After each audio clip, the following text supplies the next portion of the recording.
Hello everyone and welcome to PW only IAS. दोस्तों, स्वागत है आप सभी का इस शानदार से सेशन में जहां पर हम लोग अपने साइंस एंड टेक्नोलॉजी को बड़े ही इजी लैंग्वेज में और बहुत सारे कॉन्टेक्स्ट के साथ में करंट अफेयर्स को डिस्कस करने वाले हैं। तो आज के इस प्यारे सेशन में हम लोग अपने जनवरी मंथ के पूरे साइंस एंड टेक के करंट अफेयर को कवर करने की कोशिश करेंगे।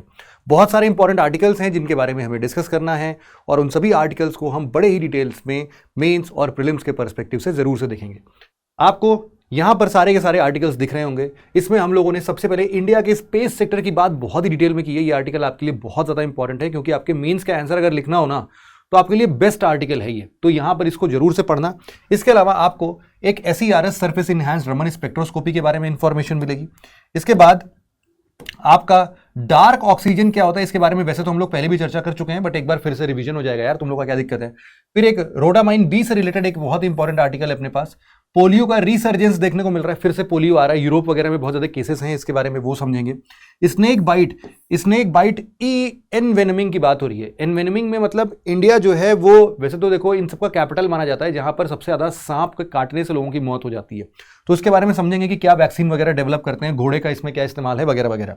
एवियन इन्फ्लुएंजा की बात करेंगे, H5N1 की बात कर रहे हैं, और ये H5N1 कैसे ह्यूमन टू ह्यूमन ट्रांसफर करने के लिए बस बिल्कुल आखिरी कगार पर ही है, इसके बारे में हम लोग डिस्कस करेंगे। HMPV वायरस आप लोगों ने कई बार सुना ही होगा, उसके बारे में चलो मैं भी आपको बता दूंगा। एक गलियन बेयर सिंड्रोम है, इसको बारे में भी आप लोग डिटेल से पढ़ोगे। बॉडी मास इंडेक्स, इसके बारे में भी हम लोग पहले ही पढ़ चुके थे कि यार देखो अब आज के डेट में BRI होता है या फिर दूसरे यूनिट्स हैं जिनका इस्तेमाल हम लोग अब ज्यादा अच्छे से करते हैं, बॉडी राउंडनेस इंडेक्स जिसको हम लोग बोल रहे हैं।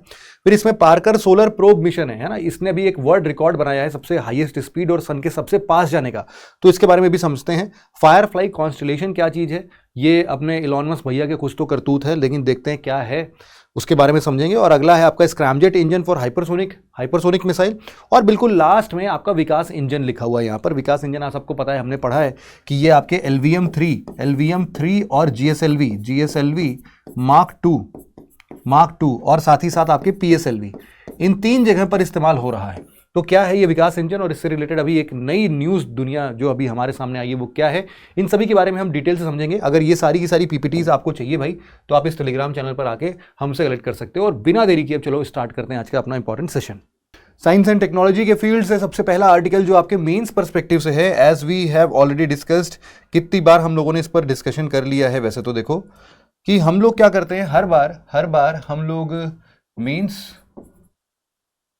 और आपका प्रीलिम्स, तो इस बार अच्छी बात ये है, या अच्छी बात या खराब बात कुछ भी, जिसको जैसा फील करना है कर लो, मेन से बस एक ही आर्टिकल है ना, बाकी सारे के सारे किसमें भाई आपके प्रीलिम्स वाले सेक्शन में मिलेंगे। Let's start with the topic. सबसे पहला टॉपिक जो आज हम यहां पर देख रहे हैं वो है इंडिया के स्पेस सेक्टर के बारे में। देखो इंडिया का स्पेस सेक्टर हमेशा पिछले कई सारे महीनों से न्यूज में है।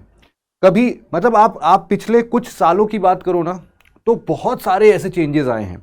2023 में इंडियन स्पेस पॉलिसी आता है जिसके अंदर ने इसरो और बाकी के ऑर्गेनाइजेशंस, डिपार्टमेंट ऑफ स्पेस ने मिलके बोला कि भाई साहब 100% FDI कर लो भाई, कुछ भी कर लो। बस 2 चीजों के लिए उन्होंने रेस्ट्रिक्शंस दे दिया कि अगर कोई होल सोल सैटेलाइट मैन्युफैक्चर कर रहा है तो उसमें वो 74% तक का FDI अलाउ करेंगे, और अगर कोई लॉन्च व्हीकल बना रहा है तो उस सिचुएशन में उस पर 49% का ही FDI मिला। बाकी हर एक छोटे छोटे कंपोनेंट्स मैन्युफैक्चरिंग से लेके सब कुछ करने के लिए आपको सिर्फ मतलब पूरा 100% FDI, पूरा मार्केट ओपन कर दिया। इसके साथ ही साथ प्राइवेटाइजेशन की बहुत खतरनाक तरीके से बात हुई है, और इसरो का इधर बीच में बहुत सारा सक्सेस रेशियो बहुत ही प्रोमिनेंट है। वो उसके लॉन्च व्हीकल से रिलेटेड हो, या फिर स्पेस मिशन से रिलेटेड हो, या फिर सैटेलाइट भेजने से रिलेटेड हो, इकोनॉमिक एंगल से रिलेटेड हो, या फिर वो लॉन्च व्हीकल का कितना एडवांस्ड वर्जन बना रहा है, इंटरप्लेनेटरी मिशन की बात हो जाए, हर जगह आपको इसरो का बोलबाला दिखेगा, ना सिर्फ इंडिया में। यहां ध्यान रखना कि ये सिर्फ इंडिया की बात नहीं हो रही है, बल्कि इट इज द टॉक और it is the point of discussion of each and every nation present in this world, जहां पर लोग इसरो की तारीफ कर रहे हैं। अब ये सारे ट्रांसफॉर्मेशंस में यूपीएससी मेंस का एक बहुत ही शानदार सा क्वेश्चन बन सकता है आप लोगों के लिए कि इसरो का जो सक्सेस रेशियो है या फिर इसरो के कुछ इंपॉर्टेंट अचीवमेंट्स है वो एक बार आप लोग बता दीजिए। फिलहाल आज के इस आर्टिकल का जो मेजर मुद्दा है कि अब फिर सुर्खियों में क्यों है इसरो ने फिर से एक बहुत ही शानदार काम कर दिया है। आप सबको पता होगा कि इसरो इस साल के अंत तक में अपने गगनयान मिशन को प्लान कर रहा है। और इसी बार में अभी कुछ दिन पहले कहीं एक न्यूज आई थी जिसमें जब ये सारे के सारे बजट एलोकेशंस वगैरह हो रहे थे तो उसमें हमने देखा था कि जो हमारा स्पेस स्टेशन है जिसको हम लोग बोलते हैं भारतीय अंतरिक्ष स्टेशन, ये अंतरिक्ष स्टेशन जैसा कोई भी चीज अगर है तो भारतीय अंतरिक्ष स्टेशन भी जल्द 2030 तक का पहला मॉड्यूल बन जाएगा। अब आपके नॉलेज के लिए बस मैं इतना बता देता हूं कि देखो जो भारतीय अंतरिक्ष स्टेशन होते हैं वो यार मतलब ले दे के अपने घर के जैसे होते हैं ना, घर जितना बड़ा होता है अपना 2 BHK फ्लैट समझ लो, तो उससे भी बड़े बड़े हो सकते हैं। 2 BHK फ्लैट तो सिर्फ रहने वाले एरिया की मैं बात कर रहा हूं। तो इतना बड़ा सैटेलाइट तो यार 2 BHK का फ्लैट कोई 300 किलोमीटर ऊपर हवा में तो लेके नहीं जा सकता है, 400 किलोमीटर हवा में ऊपर लेके नहीं जा सकता है। उस सिचुएशन में क्या होता है, वो लोग ब्लॉक्स बाई ब्लॉक्स लेके जाते हैं। मान लो कि आज अपना लिविंग एरिया ले गए, कल बेडरूम ले गए, कल किचन, उसके अगले बार किचन ले गए और सब ऊपर ले जाके उसको सीमेंट से जोड़ देते हैं। It's just like in saying cement वेमेंट का कोई इस्तेमाल नहीं होता है। जो बेसिकली मकसद होता है उसको हम लोग बोलते हैं डॉकिंग। डॉकिंग का मतलब क्या होता है कि मान लो तुम्हारे पास 2 सैटेलाइट्स हैं, एक सैटेलाइट 1 है और दूसरी सैटेलाइट 2 है। तो ये दोनों सैटेलाइट्स जब आपस में फिट हो जाएंगे, ये इधर और ये इधर, और ये कहां पर करना है बेटा, यहां पर नहीं करना है, अर्थ पर नहीं करना है, ऊपर हमारा अगर ये अर्थ है तो अर्थ से लगभग लगभग आप बोल सकते हो 300 से 400 किलोमीटर की ऊपर, जिसको हम लोग कॉमनली लो अर्थ ऑर्बिट बोलते हैं, इस जगह पर ले जाके काम करना पड़ेगा। तो ऐसे बहुत सारी चीजें होती हैं। मतलब कि देखो अब जब डॉकिंग मैकेनिज्म एक बार सक्सेसफुल हो जाता है तो आप ना बहुत सारे इसके एप्लीकेशंस को देख सकते हो। जैसे कि अगर मान लो आपको सैटेलाइट के जरिए या फिर कभी रीफ्यूलिंग की जरूरत पड़ गई। रीफ्यूलिंग क्यों चाहिए होगी भाई हमें, ऊपर हमारा कौन सा फ्यूल खर्चा हो रहा है ऊपर मूव करने में, ऐसा नहीं है। मान लो कि आपने इंटरप्लैनेटरी मिशन भेजा और इंटरप्लैनेटरी मिशन में आपने एक सैटेलाइट यहां से लॉन्च किया अपना, ये जो सैटेलाइट लॉन्च किया ये पहले ऊपर गया है ना, मान लेते हैं कि ये कहां तक पहुंच गया, ये जो लेवल आपका यहां तक पहुंचा है ये है मान लेते हैं 35,000 किलोमीटर, है ना। अब इसके बाद इसके पास जितनी भी फ्यूल थी वो सब खत्म हो गई है, लेकिन अभी भी इसको एक बहुत बड़े फ्यूल की जरूरत है। मान लेते हैं कि इसको अभी भी कम से कम नहीं तो कुछ ऐसा 400 मेट्रिक टन फ्यूल और चाहिए। क्यों इतना चाहिए भाई, 400 मेट्रिक टन का फ्यूल क्यों चाहिए? तो हम बोलेंगे यार 400 मेट्रिक टन का फ्यूल इसलिए चाहिए क्योंकि ये वाला जो रॉकेट अपना चल रहा था अब उसको कहां पर जाना है बेटा, जुपिटर के पास जाना है मान लो, या फिर बहुत स्पीडली उसको सैटर्न के पास जाना है। ऐसी बहुत सारी चीजें हो सकती है। तो हम क्या करेंगे, डॉकिंग मैकेनिज्म से जो इसका पेलोड होगा, अगेन हम इसको पहले उधर भेजेंगे, एक दूसरी सैटेलाइट को भी हम भेजेंगे, और फिर उसके बाद हम लोग क्या करेंगे, साथ के साथ में हम लोग यहां पर से दूसरा एक मिसाइल और लॉन्च कर देंगे। ये जो दूसरी मिसाइल होगी ना, ये इसके पास वापस से जाएगी और यहां पर डॉक करके एक नया फ्यूल का पूरा एक सेट इसको दे देगी। अब ये इसके बाद फिर से आगे जा सकता है। तो इसका मतलब क्या है कि ये जो डॉकिंग एक्सपेरिमेंट है ये सिर्फ और सिर्फ, देखो एक तो हो गया कि हमारा स्पेस स्टेशन इससे कंपार्टमेंट से जाएगा, वो जुड़ जाएगा, रिफ्यूलिंग के लिए काम आ सकता है। कई बार ऐसा होता है कि हम लोग को एक सैटेलाइट से दूसरे सैटेलाइट में जब भी कम्युनिकेट करना होता है, ट्रांसफर करना होता है, मान लो कि जैसे आप लोगों ने अगर वो मूवी देखी होगी जिसमें कि एक सोल एस्ट्रोनॉट की पूरी स्टोरी है, ग्रेविटी है शायद उस मूवी का नाम, तो उसमें क्या होता है कि वो अपने स्पेसशिप से बाहर निकल के चाइनीज स्पेसशिप में जाके वो डॉक करती है अपने आप को। डॉकिंग का मतलब ही ये है कि हम दो कंपोनेंट्स को जोड़ पाए। मान लो कि कोई पर्सन यहां पर बैठा है और उसको इस वाले एयरक्राफ्ट के अंदर में जाना, या फिर इस वाले सैटेलाइट या फिर जो भी उनका एक अंतरिक्ष यान होता है उसके अंदर जाना है, तो डेफिनेटली यहां पर एक कनेक्शन तो बिल्ड होना चाहिए ना। ये कनेक्शन होगा तभी तो इस पैसेज से कोई इससे जा पाएगा। हवा में उड़ते हुए थोड़ी ना कोई पहुंच जाएगा ऊपर। तो इसीलिए ये बहुत जरूरी होता है डॉकिंग एक्सपेरिमेंट। और अभी न्यूज में इसीलिए क्योंकि इसरो ने सक्सेसफुली डॉकिंग मैकेनिज्म को परफॉर्म किया है, जिसको हम लोग बोलते हैं स्पेस डॉकिंग एक्सपेरिमेंट, स्पेडेक्स। अब आप इस चीज को बहुत अच्छे तरीके से समझ सकते हो कि स्पेस में के अंदर में जो डॉकिंग एक्सपेरिमेंट है वो पाना, मतलब वो सक्सेस पाना कितना इंपॉर्टेंट हमारे लिए। और ये हमेशा याद रखना कि this is not an easy task.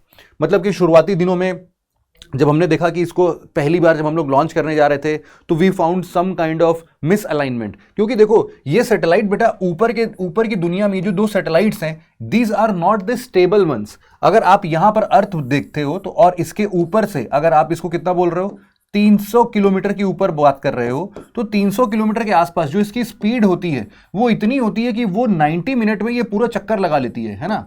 90 minute, with in 90 minute, 1.5 घंटे के अंदर अर्थ का पूरा चक्कर लगा के वापस आ जाती है। तो इसकी स्पीड जो होती है ना वो बहुत ही ज्यादा होती है। उस सिचुएशन में सोचो कि एक स्पीड इतनी ज्यादा ये भी चल रही है, इतनी स्पीड से ये वाला भी मूव कर रहा है। अब इन दोनों के बीच में ऐसा तालमेल होना चाहिए कि इनकी रिलेटिव वेलोसिटी क्या हो जाए, जीरो हो जाए या फिर बहुत ही कम हो। वैसे तो रिलेटिव वेलोसिटी जीरो ही होनी चाहिए, तभी तो ये दोनों जाके एक दूसरे को धीरे धीरे करके डॉक कर पाएंगे। शुरुआत में थोड़ी थोड़ी चेंजेस होनी चाहिए, लेकिन इसी में तो पूरा का पूरा खेल है। तो आप समझ सकते हो कि स्पेडेक्स का मिशन जो है वो ऐसे ही हुआ था, जहां पर हम लोग ऐसे ही दो सैटेलाइट्स को आपस में डॉक करके समझने की बात कर रहे थे। तो now you can easily understand what is SpaDeX mission. SpaDeX mission में क्या हुआ था वो आपको बहुत अच्छे तरीके से समझ में आ गया। अब इसीलिए यहां पर बोल रहे हैं कि this is the critical capability for refuelling. Refuelling भी हमने समझ लिया। सैटेलाइट सर्विसिंग मतलब कि एक पर्सन दूसरे सैटेलाइट में जाके कुछ भी अगर सर्विस करना है तो। और फ्यूचर स्पेस स्टेशन मिशन मतलब कि जो भारतीय अंतरिक्ष स्टेशन है उसको बिल्ड करने के लिए भी ये सारी चीजें बहुत ही ज्यादा जरूरी हैं। Now you get the point कि भाई इसका स्पेडेक्स मिशन का कितना बड़ा हम लोग को इंप्रूवमेंट दिखेगा या फिर कितना बड़ा इसका इंपॉर्टेंस दिखेगा। अब हम लोग बात करते हैं जो मैं आपसे बता रहा था कि रीसेंट अचीवमेंट अभी तक के इसरो में क्या क्या दिया गया है। तो इसरो के बेसिकली अचीवमेंट्स की अगर हम लोग बात करें, सबसे पहले चंद्रयान 3 मिशन, तो उसका तो कोई डाउट ही नहीं है यार। चंद्रयान 1 मिशन में हम लोगों ने काफी सारी चीजें फाइंड आउट की थी। चंद्रयान 2 पार्शियल सक्सेस रहा और चंद्रयान 3 मिशन जब हम लोगों ने लॉन्च किया तो इस सिचुएशन में हमने देखा कि हम ऐसी पहली कंट्री बन गए जो कि बिल्कुल सेफली विक्रम लैंडर को मून के साउथ पोल पर लैंड करा पाता है। और साथ ही साथ इसके साथ प्रज्ञान रोवर भी था। प्रज्ञान रोवर ने भी काफी दूर तक चल के बहुत सारे डेटा को कलेक्ट किया है। उन सभी डेटा पर हम अभी भी स्टडी कर रहे हैं और बहुत सारे नए चीजों को हम लेकर आ रहे हैं। दूसरा, आपने देखा होगा कि हम लोगों ने एक और बहुत ही शानदार काम किया था, स्पेस फार्मिंग ट्रायल किया हमने। जो लोबिया होता है ना, लोबिया आप लोगों ने खाया होगा यार, लोबिया है ना, भिगो के सब्जी बनती है, बढ़िया से खाते हैं, काउपी बोलते हैं उसको। तो काउपी को स्पेस में जर्मिनेट करने का प्रॉपर एक्सपेरिमेंट किया गया। अब इसके अंतर्गत आप ये देख सकते हो कि देखो जब भी ऐसा कुछ भी होगा तो हम लोग को क्या समझ में आता है कि देखो जितने भी एस्ट्रोनॉट्स वगैरह होते हैं वो एस्ट्रोनॉट्स के लिए 6 महीने 8 महीने 1 साल का खाना वो पहले से ही पैक करके लेके जाते हैं। अब सोचो 6 महीने तक वही पुराना 6 महीने पुराना खाना खा रहे होंगे वो, मतलब ऐसे खाने ही होते हैं वहां पर जो 6 महीने तक खराब नहीं होंगे, लेकिन but still it's not fresh. और क्या पता कभी उनको फंसे, जैसे अभी आपने सुना होगा कि हमारे यहाँ पर जो सुनीता विलियम्स हैं वो काफी दिनों तक फंसी हुई हैं। और फंसने का मतलब इसीलिए है क्योंकि ऐसा कोई ज्ञान नहीं है या फिर ऐसा कोई लॉन्च व्हीकल नहीं है या फिर ऐसा कोई भी व्हीकल हम बोल सकते हैं जो कि उनको ऊपर जाए, उस पर डॉक करे, उनको लेके सेफली अर्थ पर लैंड करा दे। सोचो ऐसा कोई अभी तक सक्सेसफुली, मतलब अभी तक बिल्ड तो हुआ था बट उसमें कुछ खराबी की वजह से हम लोग उसको भेज ही नहीं रहे हैं, क्योंकि उसमें लाइफ थ्रेटनिंग बहुत ज्यादा चांसेस हैं लाइफ थ्रेटनिंग के। तो इसीलिए फिलहाल अब हम लोग समझ सकते हैं ना कि अगर ऐसे सिचुएशन में रहेगा तो एस्ट्रोनॉट अगर कभी फंस भी गया ऊपर तो वो सक्सेसफुली अपना बढ़िया से जिंदगी खा पी के मस्त गुजार सकता है ना, उसको मतलब खाने की दिक्कत नहीं होने वाली है। आदित्य L1 मिशन अगेन अपने आप में बहुत ही रिवॉल्यूशनरी मिशन था। क्यों भाई? क्योंकि ये एक ऐसा मिशन बना जो कि सन के बहुत पास, एक सन के सिस्टम में आप समझो कि अगर ये आपका सन है, सन और ये आपका अर्थ है, तो इन दोनों के बीच का जो डिस्टेंस है, आप लोग इस बात को एकदम हमेशा हमेशा के लिए याद कर लो कि इनके बीच का जो डिस्टेंस है इट्स 150 मिलियन किलोमीटर। और इसका सिर्फ 1%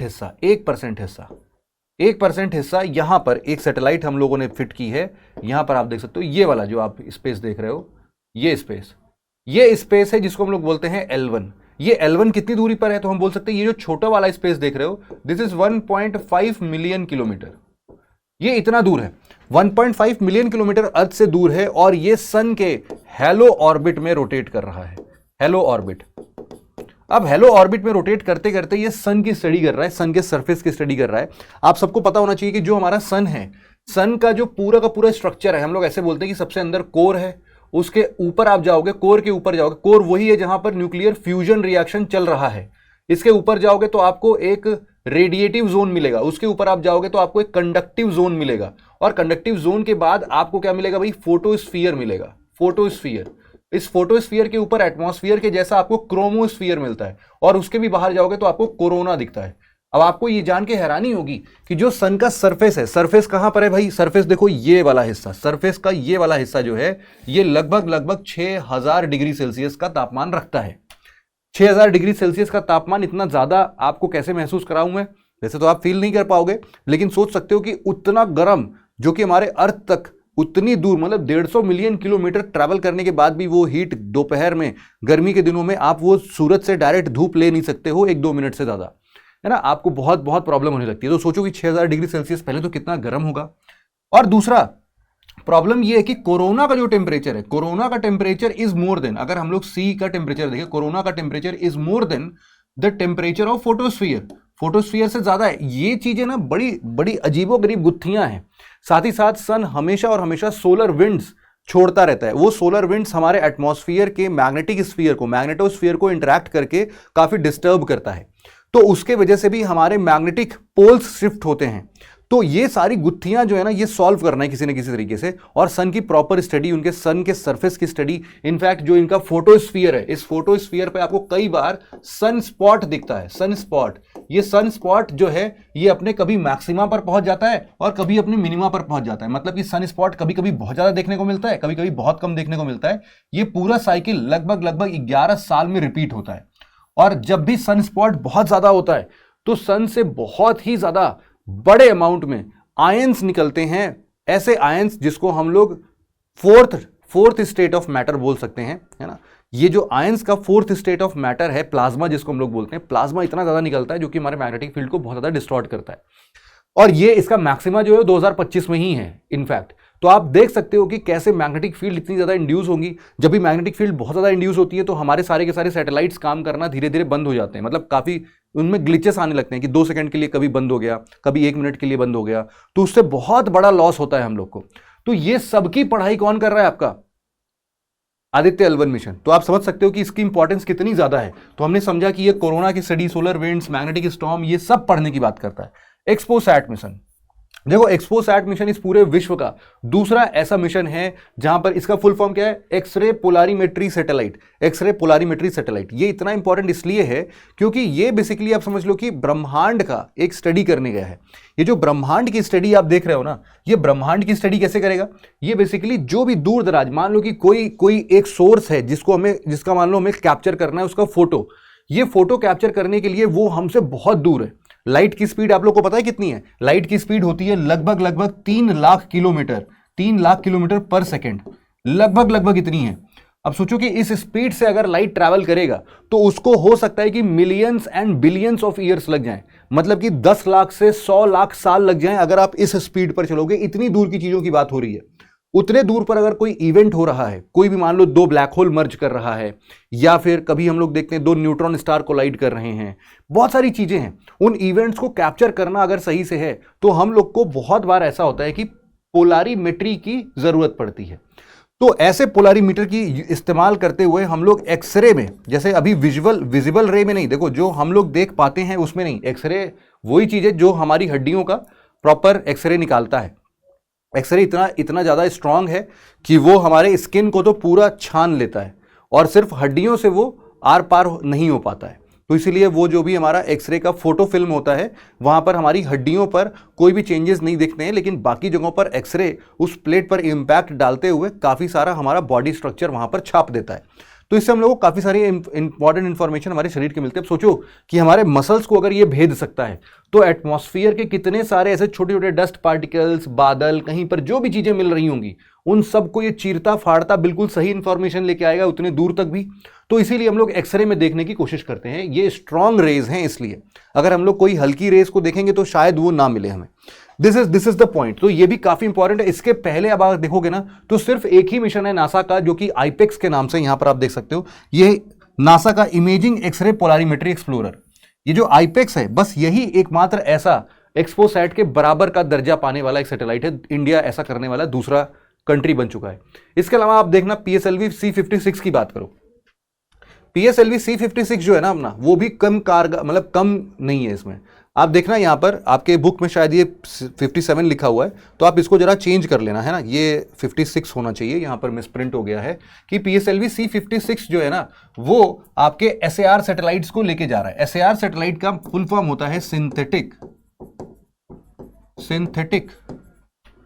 अपर्चर रडार। अगर इसका मतलब आपको नहीं समझ में आता है तो आप SAR को सिंपल एक कैमरा से कंपेयर कर सकते हो। ये कैमरा क्या चीज है? कैमरा जैसे फोटो खींचता है ना, वैसे SAR भी फोटो खींचता है। सिंपल सी बात है। ये कैसे फोटो खींचेगा सर? सिंथेटिक अपर्चर रडार, इसके अंदर कुछ दिव्य शक्तियां होती हैं। कौन सी दिव्य शक्तियां होती हैं सर?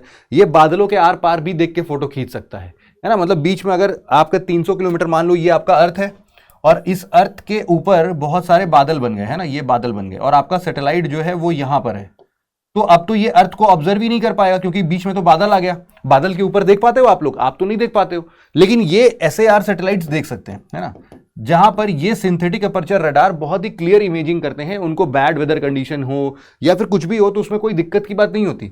तो इसने क्या किया है कि भी सिंगापुर का एक DSSAR ऑर्बिटल लॉन्च था, वो किया है। तो आप देख सकते हो कि इसके साथ साथ 6 और भी सैटेलाइट्स गए। तो इसरो का जो रेप्यूटेशन है ना, वो काफी जबरदस्त बनता जा रहा है अपने इंटरनेशनल मार्केट में और इकोनॉमिकली भी उसको फायदा हो रहा है। गगनयान के प्रिपरेशन की बात कर लो यार, इसरो उसमें भी बहुत आगे है। तो इसरो कुछ अपने एस्ट्रोनॉट्स को भेजना चाहता है जिसको हम लोग बोल रहे हैं गगन यात्री। गगन यात्री, तो ये जो गगन यात्री हैं ये 2025 तक में कहां जाएंगे भाई? स्पेस में जाएंगे। और ऐसा करने वाला इंडिया चौथा कंट्री बन जाएगा जो कि इंसानों को स्पेस में भेजने की क्षमता रखता है। इसके अलावा और कोई कंट्री, बस 3 ही कंट्री हैं, आपको नाम बहुत अच्छे से पता होगा, जिसमें है इंडिया, रशिया, USA, रशिया और चाइना। बस यही 3 कंट्री हैं जिन्होंने एस्ट्रोनॉट्स को आज तक भेजा है। इंडिया चौथा कंट्री बनने वाला है बहुत ही जल्द। फिर आपने LVM-3 की बात कही होगी। LVM-3 is launch vehicle mark 3 मतलब थर्ड वर्जन है। बेसिकली इसको हम लोग GSLV मार्क 3 भी बुलाते हैं। GSLV मार्क 3 को ही हम लोग फाइनली LVM-3 बुलाते हैं। और इसकी मदद से अभी अभी हम लोगों ने OneWeb सैटेलाइट्स भेजने की बात की है। 36 OneWeb सैटेलाइट्स भेजा। ये OneWeb क्या है? आप लोगों ने इलॉन मस्क भैया का नाम सुना ही होगा। ये इलॉन मस्क भैया अपना एक प्रोजेक्ट लेके आ रहे हैं जिसको हम लोग बोलते हैं स्टारलिंक। ये स्टारलिंक के नाम पर आज के डेट में more than 2100 satellites are already placed inside the low earth orbit. ये एक ऐसा कॉन्स्टेलेशन बनाना चाहते हैं जिससे कि आपके घर घर तक में इंटरनेट फैसिलिटी बहुत इजीली पहुंच जाए, आपको कोई भी तार वार दौड़ाने की जरूरत नहीं पड़ेगी। तो डायरेक्ट इंटरनेट फ्रॉम सैटेलाइट का ये पूरा कॉन्सेप्ट है। इसी तरीके से यूनाइटेड किंगडम ने अपना खुद का एक स्टारलिंक को अपोज करने के लिए OneWeb जैसा एक पूरा स्टार्ट किया है, जिसका कुछ सैटेलाइट्स को हमारे LVM-3 ने छोड़ा है। अब सोच लो कि काम उनका है लेकिन काम हमसे करा रहे हैं क्योंकि सस्ता पड़ता है और दूसरा हम बहुत ही ज्यादा एफिशिएंट हैं इन सब चीजों में। फिर प्राइवेट सेक्टर का स्पेस में क्या रोल है भाई? आपको पता ही है कि देखो, स्काई रूट की बात कर लो, अग्निकुल की बात कर लो, ध्रुव की बात कर लो, हमारे कंट्री में भी बहुत सारे ऐसे प्लेयर्स हैं जो कि अब बहुत सही तरीके से काम कर रहे हैं। वो सैटेलाइट मैन्युफैक्चरिंग में बहुत अच्छा काम कर रहे हैं, वो लॉन्च व्हीकल मैन्युफैक्चरिंग में बहुत अच्छा काम कर रहे हैं, वो छोटे सैटेलाइट्स के लॉन्च सिस्टम को प्लान करने में बहुत अच्छा काम कर रहे हैं। उनके पास बहुत सारे नायाब टेक्नोलॉजीज हैं, जैसे कि अग्निकुल कॉस्मोस की बात करते हैं हम लोग। अग्निकुल ने अभी, ये एक कंपनी है अग्निकुल, जिसने अभी 3D प्रिंटेड रॉकेट लॉन्चर बनाया था, मतलब लॉन्च व्हीकल प्लान किया था। और उसके अंदर इसने सेमी क्रायोजेनिक इंजन का इस्तेमाल किया। सेमी क्रायोजेनिक इंजन एक ऐसा एडवांस टेक्नोलॉजी है जो कि अभी तक इसरो के पास भी नहीं था। तो सोचो, इसरो भी अभी इस पर रिसर्च कर रहा था, तब तक इन लोगों ने सेमी क्रायोजेनिक इंजन डेवलप कर दिया। तो ऐसे बहुत सारी टेक्नोलॉजीज हैं जो कि प्राइवेट प्लेयर इस इंडस्ट्री में लेके आ सकते हैं। एक बात को और समझना कि जो हमारा पूरा का पूरा ग्लोबल सिचुएशन है, इस पूरे ग्लोबल लेवल पर हम अपने स्पेस सेक्टर की बात करते हैं तो इकोनॉमी के अंदर में ये सिर्फ 2% कॉन्ट्रीब्यूट करता है।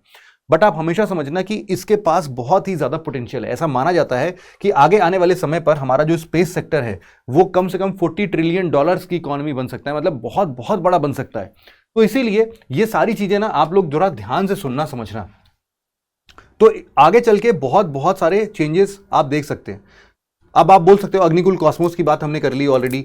मार्केट साइज धीरे धीरे बढ़ता जा रहा है। सॉरी, आप बोल सकते हो कि 2040 तक ये $1 ट्रिलियन बन जाएगा। यार 40 ट्रिलियन बोलने के बाद मुझे भी लग रहा था ज्यादा ही बोल दिया मैंने। कोई नहीं, यहां पर आप देख लेना ये क्या है, 2040 तक ये $1 ट्रिलियन की इकोनॉमी बन जाएगा। अभी कितना है?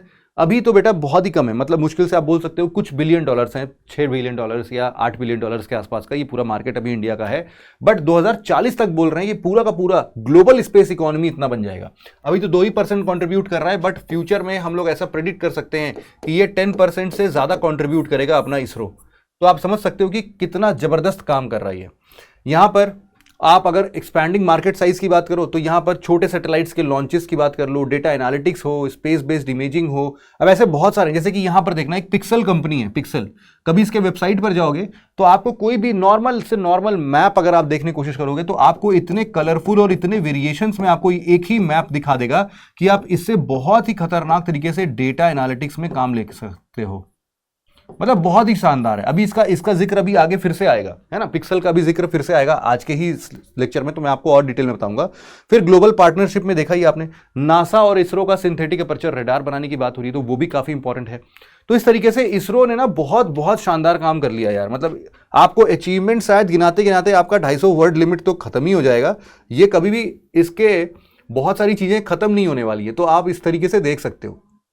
बहुत सारे चैलेंजेस जो इसरो फेस कर रहा है वो मैं आपको बता देता हूं कि देखो, अभी फिलहाल के लिए फंडिंग का एक बड़ा इशू है ना। नासा का अगर 2023 का बजट देखेंगे तो सिर्फ और सिर्फ कितना है, $25 बिलियन का है। लेकिन वही, सॉरी, ये तो यूएस का है यार, ये यूएस का। अगर अपने इंडिया का देखें, इसरो का देखें, तो फिर 1.6 बिलियन है सिर्फ। टेक्नोलॉजिकल गैप्स बहुत ज्यादा हैं। देखो, हैवी लिफ्ट रॉकेट्स की अगर बात करते हैं तो हमारे यहां पर बनाया तो जा रहा है। जैसे कि मान लो अभी तक हम लोगों ने सबसे खतरनाक क्या बनाया है, LVM-3 बनाया है। LVM-3 की कैपेसिटी कितनी है? आप बोलोगे सर, लो अर्थ ऑर्बिट तक ले जाने के लिए इसके पास क्षमता है 10,000 kg तक ये लिफ्ट कर सकता है, 10,000 kg लिफ्ट कर सकता है। और अगर हम लोग को इसको जियो सिंक्रोनस ट्रांसफर ऑर्बिट GTO में भेजना है तो GTO में ये आराम से 5,000 तक का वजन भेज सकता है। तो काफी बड़ा तो अभी भी भेज सकता है। 5,000 kg बहुत होता है, 10,000 kg बहुत होता है, लेकिन एट द सेम टाइम अगर आप बड़े बड़े सैटेलाइट्स लॉन्च कर रहे हो तो उसमें काम नहीं आएगा। जैसे भारतीय अंतरिक्ष स्टेशन की बात कर लो, उन सब में अभी भी नहीं आएगा। इसलिए इस चीज को टैकल करने के लिए एक next generation launch vehicle NGLV का भी निर्माण हो रहा है। एट द सेम टाइम इसी में सेमी क्रायोजेनिक इंजन का इस्तेमाल किया जा रहा है। अभी ये डेवलपमेंटल फेज में है। फिर ब्रेन ड्रेन की बात कर सकते हो आपकी, बहुत सारे ऐसे अच्छे साइंटिस्ट होते हैं जिनको कि यहां पर उतनी अपॉर्चुनिटीज और फेम नहीं मिलता, इसके चलते वो कोई बड़े ऑर्गेनाइजेशन जैसे नासा वगैरह ज्वाइन कर लेते हैं। यूरोपियन स्पेस एजेंसी, नासा, इन सब में जाके वो मतलब रिसर्च करने में ज्यादा दिलचस्पी दिखाते हैं। तो ब्रेन ड्रेन जो है वो ऑलरेडी है। जियोपॉलिटिकल कंस्ट्रेंट्स हैं कि बहुत सारे ऐसे इंटरनेशनल सैंक्शंस टेक्नोलॉजीज जो है वो इंडिया पर धीरे धीरे, मतलब वैसे तो अब ज़्यादा नहीं है, अब तो बहुत ही कम है। जैसे MTCR है, MTCR को देखो, वैसे तो इंडिया ने साइन किया है, मिसाइल टेक्नोलॉजी कंट्रोल रिजीम। इससे बहुत बार क्या होता है कि एक्सपोर्ट के कुछ कुछ प्रारूप जो है वो थोड़े कम हो जाते हैं, बट इसका इतना इम्पैक्ट नहीं है ना, क्योंकि इसका जो ऑल्टरनेटिव है, इससे इंडिया को क्या मिल रहा है? इंडिया को मिलता है एक बेहतर इमेज। इंडिया का जो इमेज है वो मार्केट में इतना बढ़िया हो रहा है क्योंकि ये एक रिस्पॉन्सिबल स्पेस सेक्टर में डेवलप हो रहा है। भले ही यहां पर एक्सपोर्ट कम करने को मिल रहा है, पैसे कम आ रहे हैं, लेकिन इंटरनेशनल मार्केट में आपका इमेज बहुत ही खतरनाक तरीके से बिल्ड हो रहा है। वे फॉरवर्ड में आप यही लिख सकते हो कि भैया बजट एलोकेशन बढ़ा दो, थोड़े पैसे वैसे दे दो इनको भी। हालांकि ये लोग अपना बहुत बढ़िया कमा खुद ही लेते हैं, लेकिन फिर भी बजट एलोकेशन से थोड़े और मजे आएंगे। फिर कोलैबोरेटिव इनोवेशन चाहिए कि जैसे अभी यहां पर प्राइवेटाइजेशन के नाम पर आप देखोगे कुछ ऑर्गेनाइजेशंस बन चुकी हैं, जैसे कि NSIL, एक है आपका अंतरिक्ष कॉर्पोरेशन लिमिटेड, NSIL, एक है आपका इनस्पेस। ये जो इनस्पेस और ये सारे के सारे जितने भी आपके, ये सब के सब क्या है, ये डिपार्टमेंट ऑफ स्पेस के अंदर गवर्नमेंट एंटिटी ही है ना, गवर्नमेंट की कंपनीज हैं। ये सब क्या करते हैं, इंटरनेशनल मार्केट में, प्राइवेट मार्केट में ये लोग बहुत ही शानदार तरीके से लोगों को, कस्टमर्स को कॉमर्शियलाइज करने में हेल्प करते हैं। इसरो के बहुत सारे डेवलपमेंट्स को, वो टेक सर्विस हो सकता है, कंसल्टेंसी सर्विस हो सकता है, कोई नया प्रोडक्ट मार्केट में आया हो, इसरो ने बनाया हो, वो हो सकता है, लॉन्च सिस्टम्स के से रिलेटेड किसी को दूसरे को सैटेलाइट लॉन्च करवाना है, तो ये सारे लोग बहुत अच्छे तरीके से काम करते हैं। तो ये लोग बेसिकली और बढ़िया कर पाएं, इसके लिए भी वे फॉरवर्ड आप लोग लिख सकते हो। ह्यूमन रिसोर्सेज पर फोकस करना है कि यहाँ के लिए भी ऐसे स्पेस सेक्टर में भी लोगों को स्किल देना बहुत इंपॉर्टेंट है। और स्पेस डिब्रीज, मतलब कि जो आपका स्पेस पॉल्यूशन है, उस स्पेस पॉल्यूशन को भी एनी हाउ कम करने की बात यहां पर कर सकते हो आप लोग। ठीक है भाई, तो आखिरकार ये सब ना पहले भी हुआ है। आप लोग जरा नीचे कमेंट सेक्शन में मुझे बताना, एक डिवाइस है जिसको हम लोग बोलते हैं पोअम जो है वो कौन से PSLV के लॉन्च में सबसे पहली बार यूज हुआ था, ये आपको बताना है। और पोअम बेसिकली होता क्या है ना। चलो एक तो मैं बता देता हूं कि कुछ तो ये ऐसा है जो इसका पेलोड होता है। पेलोड मतलब कि अगर ये रॉकेट आप बना रहे हो तो उसका जो बिल्कुल टॉप वाला वर्जन जहां पर सैटेलाइट्स अंदर रखते हैं, इसको जो पेलोड हम लोग बोल रहे हैं, ये पेलोड बेसिकली आपके सैटेलाइट्स को जो कैरी करता है, इसी को ये बाद में ये भी अंतरिक्ष में रुका रह जाता है यार, बाकी तो सब नीचे गिर जाते हैं, लेकिन ये फिर भी एक जंक के तरीके से स्पेस में घूमता रहता है। अब इसका भी इस्तेमाल कर रहे हैं, इसी को हम लोग बोलते हैं पोअम। और इस पोअम के नीचे आने के बाद इसको मतलब कुछ दिन तक इससे एक्सपेरिमेंट वगैरह कराया, 2-2.5 महीने तक, और फिर यहां पर इसको क्या किया, डी ऑर्बिट करके मेसोस्फीयर में और इन सब में जला दिया। अब यहां पर एक चीज का ध्यान देना कि फिलहाल के लिए ये वही मिशन है जिसको हम लोग एक्सपोसैट के नाम से भी जानते हैं। तो अब जरा आप लोग के अंदर में क्यूरियोसिटी और बढ़ेगी, और बताओ इसका कि पीएसएलवी का कौन सा लॉन्च सिस्टम था जिसको कि, अब चलो एक और इंफॉर्मेशन तगड़ा दे देता हूं, ये गया है 1 जनवरी 2024 को, है ना, 1 साल से ज्यादा हो चुके हैं इसको, लेकिन फिर भी आप बताओ। चलो भाई, इतनी बातें अगर क्लियर हैं तो ऑल आर प्रीलिम्स वाला सेक्शन अब स्टार्ट कर लेते हैं। यहां पर प्रीलिम्स के लिए सबसे पहला जो आर्टिकल है हमारा वो SERS से रिलेटेड है। अब यहां पर जरा ध्यान देने की बात है, सबसे पहले तो हमें यही समझना पड़ेगा कि सर ये SERS एक्चुअल में है क्या। SERS जो है यहां पर देख सकते हो, ये है सरफेस इनहैंस्ड रमन स्पेक्ट्रोस्कोपी। ये बेसिकली देखो, वैसे ये आर्टिकल का जो कॉन्टेक्स्ट है वो इतना इंपॉर्टेंट नहीं है, क्योंकि यूपीएससी कभी भी ऐसे छोटे मोटे कॉन्टेक्स्ट पर नहीं पूछता है कि कॉन्टेक्स्ट ये है कि हाँ भाई एक नैनो स्ट्रक्चर में कोई एक नया कैटलिस्ट डेवलप हो गया है ना, ये सारी चीजें नहीं पूछेगा। लेकिन SERS के एप्लीकेशन के ऊपर यूपीएससी अगर पूछना चाहेगा तो डेफिनेटली पूछेगा, है ना। अब ये SERS क्या है उसको समझने की जरूरत है, सरफेस इनहैंस्ड रमन स्पेक्ट्रोस्कोपी। तो सबसे पहले रमन स्पेक्ट्रोस्कोपी क्या होती है उसको समझना पड़ेगा। यहां पर समझना कि देखो रमन, यहां पर इस चीज को यहां पर दिखा देता हूं मैं आपको, ये देखो सरफेस इनहैंस्ड रमन स्पेक्ट्रोस्कोपी। यहां पर बेसिकली जब भी आप बात करोगे तो इसमें एक ऐसा सिस्टम बनता है जो कि आपके किसी भी मॉलिक्यूल्स के स्ट्रक्चर्स को बहुत ही डिटेल्ड तरीके से समझाने में मदद करता है। जैसे मान लो कि 2 प्रकार की स्कैटरिंग होती है ना, 2 प्रकार की इनफैक्ट स्पेक्ट्रोस्कोपी होती है। एक होती है रिले स्पेक्ट्रोस्कोपी और एक होती है रमन स्पेक्ट्रोस्कोपी। मुद्दा क्या होता है मैं आपको डिटेल में थोड़ा समझा देता हूं। देखो कोई भी एक एटम, इस एटम के अंदर एक न्यूक्लियस और इस न्यूक्लियस के चारों तरफ बहुत सारे इलेक्ट्रॉन्स होते हैं जो कि इसमें रिवॉल्व करते रहते हैं। तो अगर आप किसी भी एक इलेक्ट्रॉन को या फिर किसी भी एक एटम को उसके एक्साइटेड स्टेट पर भेज देते हो, है ना, यहां पर आपने क्या किया, यहां पर आपने इसको एक्साइट करने के लिए कोई तो वेव या रेडिएशन इसके ऊपर छोड़ा, और इस रेडिएशन से ये एक्साइट होके किसी अनस्टेबल पोजीशन पर चला गया और फिर रिवर्ट होके फिर इस पर आता है। तो जब ये वापस आता है तो एक डिफरेंट एंगल का या फिर डिफरेंट फ्रीक्वेंसी का आप बोल सकते हो ये वेव छोड़ता है। यही वेव की स्टडी रमन स्पेक्ट्रोस्कोपी करता है। रमन स्पेक्ट्रोस्कोपी इस वेव की फ्रीक्वेंसी के बारे में पढ़ के वो इनफैक्ट ये तक बता देता है कि भाई साहब इसका कौन सा मॉलिक्यूल है, कार्बन का मॉलिक्यूल था या फिर ऑक्सीजन का था या नाइट्रोजन था। इसकी बहुत ही डिटेल्ड स्टडी, उसके पास ये माइन्यूट सा भी जो चेंजेस आता है ना, उससे भी ये बहुत सारे इंफॉर्मेशंस निकाल लेता है। तो इसीलिए हम बोल रहे हैं कि जब भी हम लोग सरफेस इनहैंस्ड रमन स्पेक्ट्रोस्कोपी की बात कर रहे हैं तो डेफिनेटली देयर इज समथिंग जो कि इन एलिमेंट्स को बहुत डिटेल में पढ़ने की बात करता है। This is one point. अब इसके एप्लीकेशंस को हम लोग कहां कहां इस्तेमाल कर सकते हैं जरा देखना। अब हम लोग हर एक एलिमेंट को पहचानने की बात कर रहे हैं, तो आप बस इतना समझ लेना कि कभी कभी अगर मान लो कि आपके पास कोई 1 लीटर का कोई यहां पर सॉल्यूशन है, इस पूरे सॉल्यूशन में अगर मान लो एक मॉलिक्यूल भी ऐसा है जो कि किसी दूसरे पराये एटम का है, ऐसा बोल सकते हो, ये उसको भी डिटेक्ट कर सकता है। मतलब इतना एक्यूरेट है ये, इतना जबरदस्त काम करता है ये। तो यहां पर आपके बायोमेडिसिन में काम आएगा ये, जैसे कि डीएनए एनालाइज करना, आरएनए को एनालाइज करना, कैंसर के मार्कर्स को एनालाइज करना, बैक्टीरिया वायरस को एनालाइज करना, सबको ये बहुत अच्छे तरीके से मार्क कर सकता है क्योंकि ये एक एक पर्टिकुलर एटम तक में ये छान सकता है इसको। फूड साइंस में मान लो कभी फूड आपका कंटैमिनेटेड है, उसमें कोई बैक्टीरिया या कोई वायरस का प्रेजेंस है, वो तुरंत देख सकता है। एनवायरमेंटल एनालिसिस की बात कर सकते हो आप कि कोई भी पेस्टिसाइड, डाई, टॉक्सिन कहां पर किस एग्रीकल्चरल फील्ड पर कैसे लग रहा है, उन सबको भी ये बहुत अच्छे तरीके से देख सकता है। सिर्फ इतना ही नहीं भाई साहब, ये यहां पर देखो, आप यहां पर एक और दिखाता हूं मैं, फॉरेंसिक में देखना आप। तो अगर मान लो कोई क्राइम सीन है, वहां पर कोई एक ब्लड सैंपल्स किसी का अलग तरीके से मिलता है या कुछ भी एक ऐसा एलिमेंट मिलता है, वो देख सकता है। मटेरियल साइंस में आप किसी भी मॉलिक्यूल्स की या फिर किसी भी एलिमेंट की सरफेस प्रॉपर्टी को बहुत अच्छे तरीके से समझ सकते हो। तो बहुत सारी चीजें हैं, मॉलिक्यूलर कॉम्पोजिशन हो या फिर सरफेस प्रॉपर्टी हो, ये सब कुछ किसी भी तरीके से बता सकता है। तो इंपॉर्टेंट यही है कि आपको SERS surface enhanced Raman spectroscopy के बारे में पता हो, इंस्टेड की इसके लिए कोई हम लोगों ने मॉर्निंग स्टार के नाम से कैटलिस्ट खोजा है। चलो नाम याद कर लो कि है ना, कभी कभी ये आ सकता है क्वेश्चन कि मॉर्निंग स्टार वो रिसेंटली इन न्यूज, ये भाई साहब ये मॉर्निंग स्टार किससे रिलेटेड है। तो कभी बोलेगा कि हाँ ये दिन में दिखने वाला तारा है जो कि हम लोग को यूजुअली एक पर्टिकुलर सेक्शन ऑफ अर्थ से दिखता है डेली बेसिस पर। तो ये सब ऐसे बहकाने वाली बातें होंगी, बट ये कॉपर बेस्ड कैटलिस्ट है जो कि नैनो स्ट्रक्चर में है अपने, जिसने कि बेसिकली यहां पर एक ऐसा टेम्पलेट बनाने की कोशिश की है जिससे कि SERS को समझना, पढ़ना या फिर इसके थ्रू किसी भी डॉक्यूमेंट को इसको पढ़ना बहुत इंपॉर्टेंट हो जाएगा। जो टेम्पलेट है इसको बोलते हैं स्पोरोपोलिन टेम्पलेट, है ना। ये एक बायोलॉजिकल पॉलीमर है, कहीं पर भी आप पॉलन ग्रेन्स देखते हो उनके आउटर वॉल्स में आप इसको पा सकते हो, और इसी के बेसिस पर, इसी के ऊपर कॉपर ऑक्साइड नैनो स्ट्रक्चर का ग्रोथ करते हैं। इसको एज ए फ्रेमवर्क लेते हैं, इसके ऊपर कॉपर ऑक्साइड का एक नैनो स्ट्रक्चर लगाते हैं, उसको सॉल्यूशन में डालते हैं, और उसकी वजह से हम लोग बहुत सारे मॉलिक्यूलर कॉम्पोजिशन और उनके स्ट्रक्चर्स की स्टडी कर लेते हैं।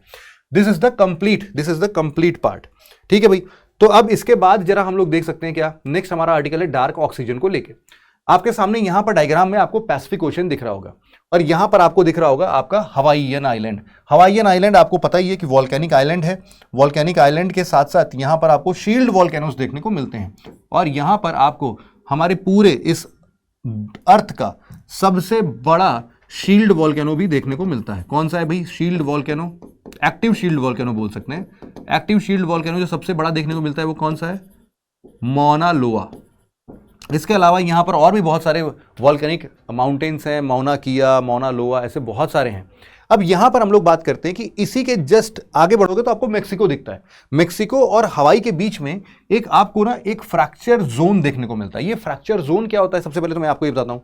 देखो कई बार ऐसा होता है कि जब भी हम लोग कोई भी रिजेस का फॉर्मेशन देखते हैं ना, रिज वगैरह बनता है, जैसे आप लोगों ने अटलांटिक मिड ओशनिक रिज पढ़ा होगा, mid oceanic ridge, Atlantic mid oceanic ridge, तो वहां पर कैसा पूरा, अगर ये मान लो मैं यूएसए बनाता हूँ, gulf of Mexico, south America, और इधर साइड से आपका अफ्रीका वाला पोर्शन है, और यहाँ पर आपका यूरोप, बे ऑफ बिस्के, और ये आपका स्कैंडिनेवियन कंट्री, यहाँ पर ग्रीनलैंड।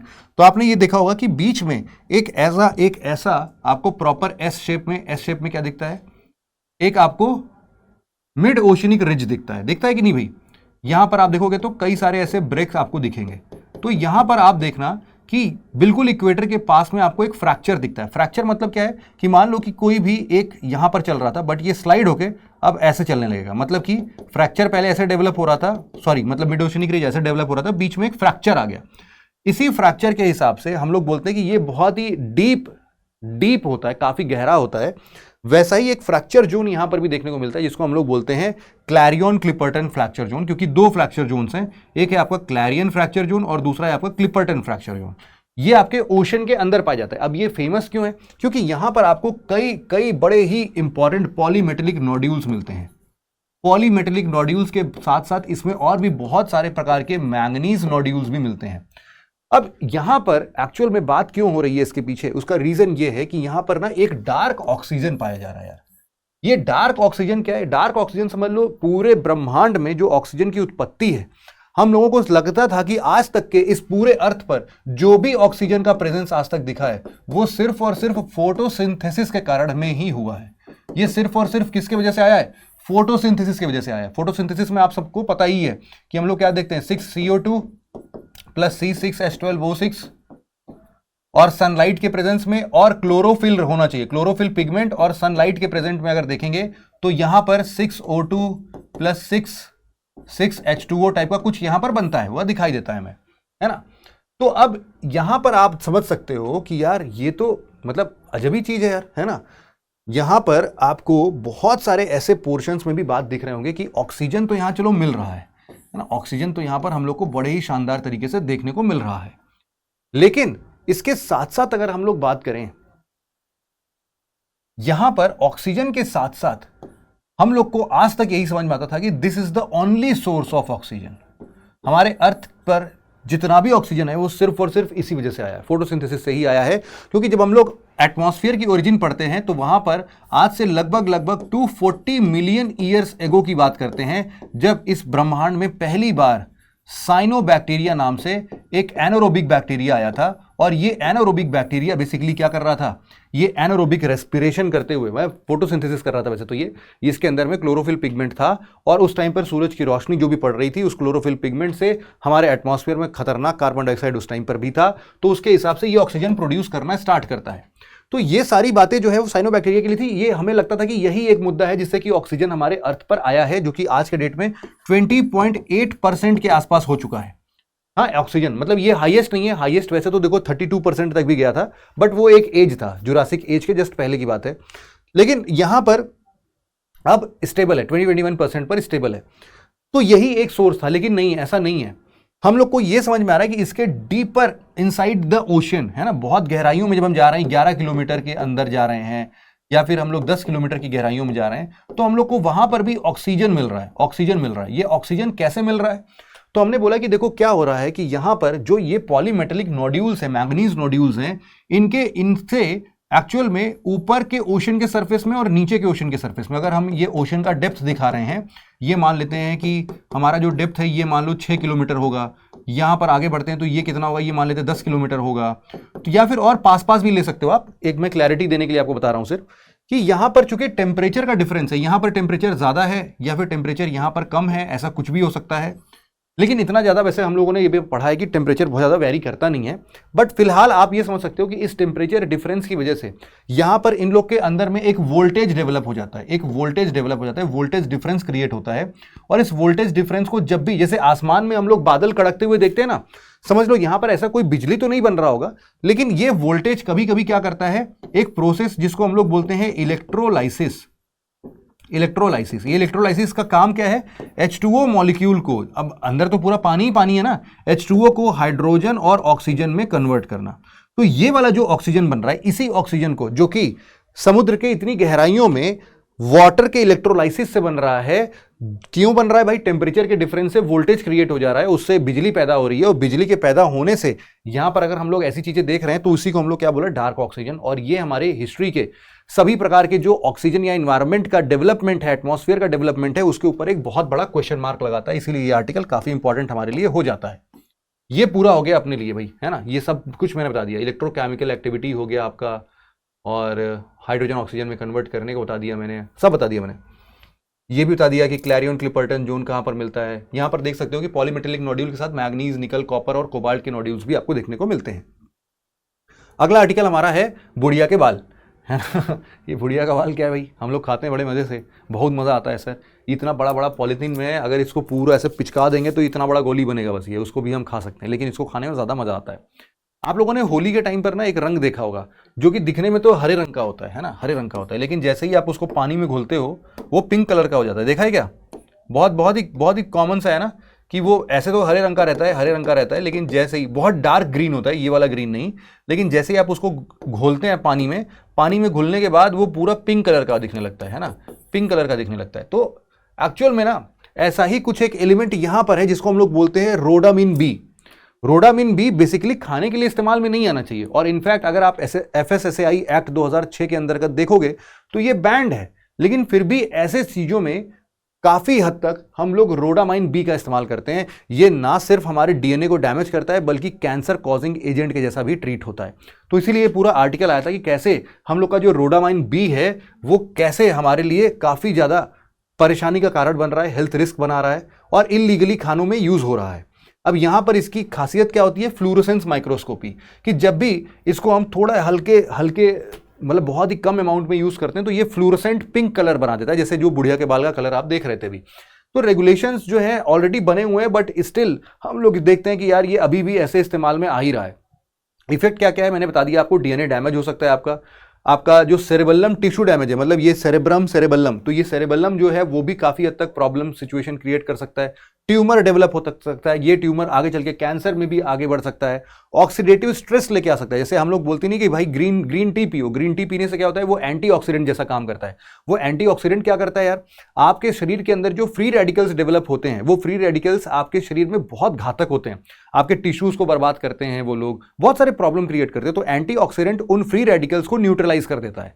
तो अब यहां पर क्या है कि अगर इसको खाओगे तो ऑक्सीडेटिव स्ट्रेस, मतलब कि फ्री रेडिकल्स और ज्यादा बनने लगेंगे। फ्री रेडिकल्स और कैसे बनते हैं, आपको बनते हैं स्मोकिंग वगैरह से भी फ्री रेडिकल्स बहुत ज्यादा बनते हैं। तो it is similar to smoking, आप ऐसा भी मतलब इमेजिन करके थोड़ा सोच सकते हो।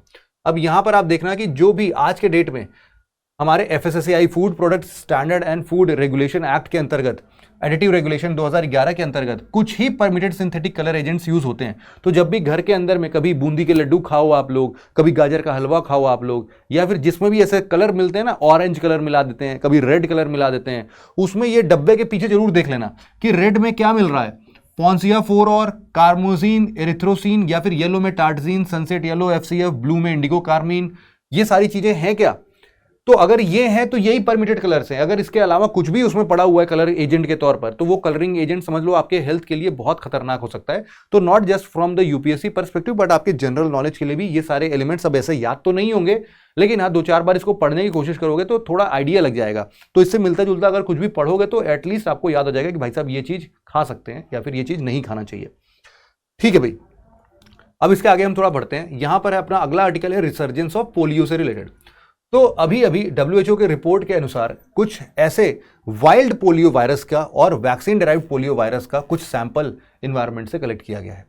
ये काफी प्रॉब्लम की सिचुएशन ये है क्योंकि पोलियो मुक्त भारत ऑलरेडी हो चुका है, लेकिन ऐसे केसेस इंडिया में तो देखने को नहीं मिल रहे हैं। बट हाँ, बाकी जगहों पर आप देख सकते हो, जैसे पोलियो यूरोप में बहुत ज्यादा डिटेक्ट किया जा रहा है आजकल के। फिर पाकिस्तान में आप बोल सकते हो कि एक रिपोर्टर ने वाइल्ड पोलियो वायरस के टाइप WPV1 और सर्कुलेटिंग VDPV जो है वो है आपका वैक्सीन डेराइव्ड पोलियो वायरस 2, ये सारी चीजें इस्तेमाल में आ रही हैं। अब यहां पर आप ये चीज समझ सकते हो, पोलियोमेलिटिस के बारे में अगर कुछ भी समझना है आपको वैसे तो देखो ऑलरेडी पता है, आप लोगों ने कितनी बार देखा होगा कि 2 बूंद जिंदगी की हमारे प्यारे अमिताभ बच्चन साहब जो हैं वो हमेशा बोलते रहते हैं, और ये कैंपेन बहुत बढ़िया चला हमारे लिए।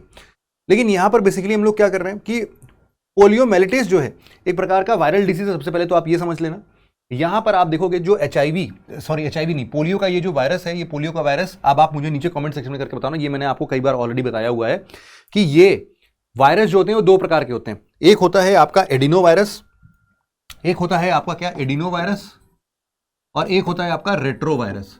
तो अब आपको ये बताना है मुझे कि रेट्रो और एडिनो में से ये जो अपना पोलियो का वायरस है ये कौन से टाइप का है। आपको ये समझ में आना चाहिए कि रेट्रो वायरस ज्यादा खतरनाक होते हैं, मतलब यूजुअली, ऐसा नहीं कि एडिनो वायरस कम खतरनाक होंगे, कम इफेक्ट करेंगे, वो भी कर सकते हैं, लेकिन यूजुअली जितनी भी खतरनाक बीमारियां आज के समाज में हम लोग देखते हैं, वो HIV की बात हो, डेंगू की बात हो, या फिर ये आपके पोलियो की बात हो, सब के सब जो हैं, ये इवन कोरोना की बात हो, सब के सब रेट्रो वायरस थे, है ना। तो ये जरा देखना पोलियो कौन सा है, जरा ये याद रहना चाहिए आपको। ट्रांसमिशन अगर बोले तो पर्सन टू पर्सन कॉन्टैक्ट, जैसे जो आपके फीकल ओरल रूट है, फीकल ओरल रूट के अलावा आप बोल सकते हो कि मतलब वाटर और फूड के थ्रू भी, जो भी कंटामिनेटेड फूड या वाटर होते हैं उनसे भी फैल सकता है। यहां पर अभी रेस्पिरेटरी ट्रांसमिशन से भी फैलने लगा है, ये अभी नई रिसेंट मतलब अभी ऐसा खोज है, हम बोल रहे हैं, पहले तो ऐसा नहीं होता था, क्योंकि इनको फिर ऐसे वायरस की तुलना में फिर तो इनको आइसोलेट रहना पड़ेगा पूरे लाइफ टाइम, है ना। ये बहुत ही ज्यादा प्रॉब्लम की सिचुएशन है। अब देखो क्या होता है, कई बार पोलियो वायरस हमारे गले में यहां पर इकट्ठा होने लगता है, और जब भी हम लोग खांसते हैं या कुछ भी ऐसे करते हैं तो वो पोलियो वायरस बाहर निकलता है, और इसी पोलियो वायरस के अफेक्टेड एरियाज को अगर कोई एक्सपोज हो जाए तो उसको भी पोलियो हो सकता है। तो ऐसे सिचुएशन में हम लोग को काफी प्रॉब्लम आती है, और ये अब साथ ही साथ जैसे अभी तक हम लोग मिसल्स, मम्स, ये सारे प्रॉब्लम, मिसल्स और पर्ट्यूसिस वगैरह का देख रहे थे, तो वैसे ही अब ये भी एक प्रॉब्लम सिचुएशन में बन सकता है। चाइल्डहुड डिसीज ही है ये, मतलब बचपन में ही आपको देखने को मिलेगा। अब यहाँ का जो इसका जो वेरियस इंपैक्ट आपको जो देखने को मिलता है वो आपके नर्वस सिस्टम पर देखने को मिलता है, क्योंकि नर्वस सिस्टम के हिसाब से आपने देखा होगा ना, पोलियो के जो भी ग्रसित लोग होते हैं उनका नर्वस सिस्टम फेलियर हो जाता है, उनका एक शरीर का अंग जो है बहुत ही पतला हो जाता है ना, वो सारी चीजें आपने देखी होगी। तो इसके ना बहुत सारे प्रकार हैं, जैसे टाइप 1, टाइप 2, टाइप 3। तो टाइप 1 जो है वो पाकिस्तान और अफगानिस्तान में ही पाया जाता है, टाइप 2 जो है वो 1999 में इरेडिकेट हो चुका है, और टाइप 3 2020 में इरेडिकेट हो चुका है। इंडिया भी 2014 में पोलियो फ्री हो गया था, और ऐसा बताने वाला वर्ड WHO ही है अपने लिए, है ना। तो WHO के अनुसार भी ऐसा काम ऑलरेडी हो चुका है। अब इसके बाद अगर हम लोग देखते हैं तो वैक्सीन डेराइव्ड पोलियो जो है, इसको एक बार समझने की कोशिश करो आप। क्या होता है, कई बार हम लोग जो वैक्सीन कॉम्पोजिशन, जो ओरल वैक्सीन हम लोग लेते हैं ना पोलियो की, बच्चों को पिलाते हैं, तो उससे भी उसका वो क्या होता है एक्चुअल में, वो पोलियो वायरस का ही एक वीकेंड फॉर्म होता है, उसी को घोल के हम लोग पिला देते हैं। अब पानी में नहीं घोल के पिलाते हैं, उसका एक अलग पूरा डिफिकल्ट प्रोसेस है बनाने का, लेकिन वो हमारे लिए इम्यूनिटी डेवलप करता है, क्योंकि वो वाला पोलियो वायरस हमें कुछ इफेक्ट नहीं करता, बट सर्टेन केसेस में वो एक्टिव हो जाता है। और वैक्सीन डेराइव्ड पोलियो वायरस के लिए वो रिस्पॉन्सिबल होता है। तो ऐसा हम बोल तो नहीं सकते कि यार पोलियो की ड्रॉप पिलाना बंद कर दें क्या, नहीं नहीं, ऐसा कुछ नहीं है, मतलब बाहर के देशों में ऐसा हो सकता है। इसके अलावा हमारे पास जो आर्टिकल है वो आता है स्नेक बाइट ई वेनमिंग की। देखो अपना इंडिया जो है ना, वो सांप के काटने से सबसे ज्यादा मौत अगर कहीं होती है तो वो इंडिया में होती है। और जो यहां पर वेनम की बात हो रही है, अपने यहां पर बिग 4 स्नेक्स, जिसको यहां पर आप देख सकते हो, ये बिग 4 स्नेक्स हैं आपके, कौन कौन से भाई, ये है आपका, कहाँ गया ये, नाजा नाजा जिसको हम लोग कोबरा बोलते हैं, इंडियन कोबरा, करायत है ना, जो गांव के बच्चे होंगे उनको पता होगा करायत क्या होता है, मिंगरूस कैरोलिसिस, पता नहीं क्या इसका नाम है ना, एक रशियन वाइपर है ही अपना, रसल वाइपर, और फिर इसके बाद आपका सॉ स्केल्ड वाइपर। तो ये सारे के सारे द बिग 4 स्नेक हमारे देश में पाए जाते हैं। इनके काटने से हम लोगों ने वैक्सीन डेवलप कर रखी है। तो वैक्सीन एक्चुअली बनती है ऐसे, बड़ा ही अलग सा अजीब सा उसका वो है, वो क्या करते हैं कि बहुत ही हल्का सा जहर एक्चुअल में क्या करते हैं, इन सबसे पहले तो जो हमारे यहाँ पे इरुला ट्राइब, आपको नाम सुना होगा आप लोगों ने, कि जो इरुला ट्राइब है उनका ये काम ही है कि वो सांप, यहाँ पर देख सकते हो तमिलनाडु की जो इरुला ट्राइब है, वो basically they are involved in the milking of, आपने देखा होगा ना कि एक ग्लास के ऊपर वो ऐसा कुछ, वो बैलून की एक शीट लगा देते हैं, फिर सांप का ऐसे गला पकड़ के लेके आते हैं और उसमें उसको बाइट करने के लिए बोलते हैं, तो वो उसका सारा जहर उसमें स्टोर कर लेते हैं। तो ये फिर फार्मास्यूटिकल कंपनीज को जाता है, ये बहुत ही सेफ्टी पर्पज से उसका इस्तेमाल करके वो घोड़ों को उनके अंदर डाल देते हैं। घोड़ों के अंदर जब भी जाता है तो जो हॉर्सेस होते हैं ना, उन हॉर्सेस के अंदर में एंटीबायोटिक्स डेवलप होना तुरंत के तुरंत इमीडिएटली शुरू हो जाते हैं इन खतरनाक जहर के अगेंस्ट में। वही एंटीबॉडीज को वो फिर बाद में उनके ब्लड को निकाल के उन एंटीबॉडीज को एक्सट्रैक्ट करते हैं। वही एंटीबॉडी जो है ना, वही हमारे लिए इनका एंटी वैक्सीन या फिर एंटी वेनम जैसा कुछ काम करता है। तो बहुत ही डिफिकल्ट तरीके से इसको हम लोग बना रहे हैं फिलहाल अभी के लिए, ये तो आपको पता ही चल गया। इसी को हम लोग क्या बोलते हैं, पॉलीवेलेंट एंटीवेनम्स, PVA। अब यहां पर इन 4 के लिए जो हमने ऑलरेडी बना रखा है, और लगभग बाकी लोगों के, बाकी सांपों के भी यहां पर काम हो जाते हैं। फिर यहां पर आप देखना कि ये जो जहर होता है ना सांप का, ये समझ लो एक प्रकार से कॉकटेल है बहुत सारी चीजों का। जितना भी टॉक्सिक एलिमेंट देख लोगे ना, उन सभी टॉक्सिक एलिमेंट का यहां पर आपको क्या मिलेगा, पूरा कॉकटेल मिलेगा। जैसे कि ब्लड सेल डिस्ट्रॉय करने के लिए और क्लॉटिंग डिसरप्ट करने के लिए हेमेटॉक्सिन होता है। फिर नर्व सिग्नल पूरा ब्लॉक ही करके आपको पैरालाइज कर देगा, उसके लिए न्यूरोटॉक्सिन्स भी इसके अंदर होते हैं। आपके टिश्यू को डिसॉल्व करने लगेगा, मतलब वहां से टिश्यू गायब होने लगेंगे, सड़ने लगेंगे तुरंत के तुरंत, इसको बोलते हैं साइटोटॉक्सिन्स।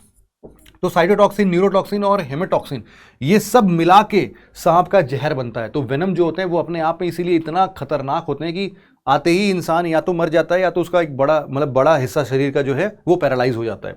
इंडिया जो है वो snake bite capital of the world कहलाता है, जहां पर 300 से ज़्यादा स्नेक की स्पीशीज मिलते हैं।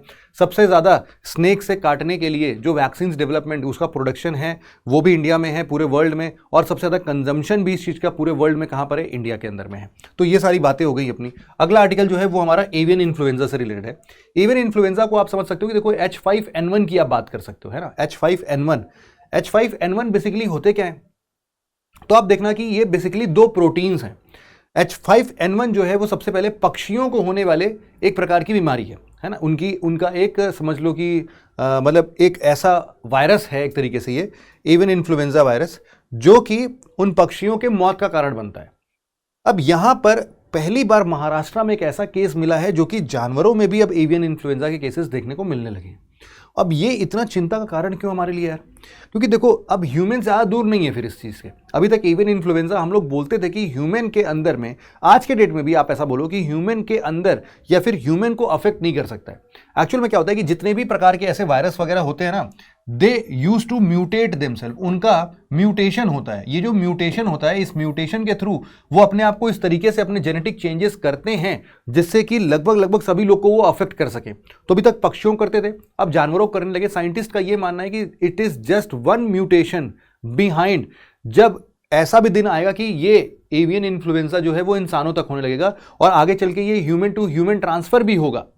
अब इन सभी चीजों को ध्यान में रखते हुए एक सबसे परेशानी की बात यह कि एवियन इन्फ्लुएंजा को लेके अभी तक हमारे यहां पर कोई भी रिसर्च नहीं किया गया है।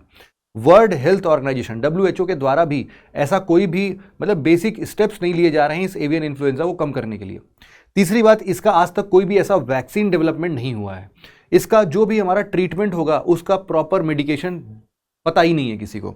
इसके अलावा जो इसमें प्रॉपर मेडिसिन दी जाएंगी वो तो पता नहीं है, लेकिन इस एवियन इन्फ्लुएंजा का टेस्ट कैसे करना है उसके लिए भी बहुत सारी चुनौतियां मिल रही हैं हमें। तो इसीलिए अब आप समझ सकते हो कि ये H5N1 अपने आप में बड़ा मतलब बहुत ही खतरनाक चीज है।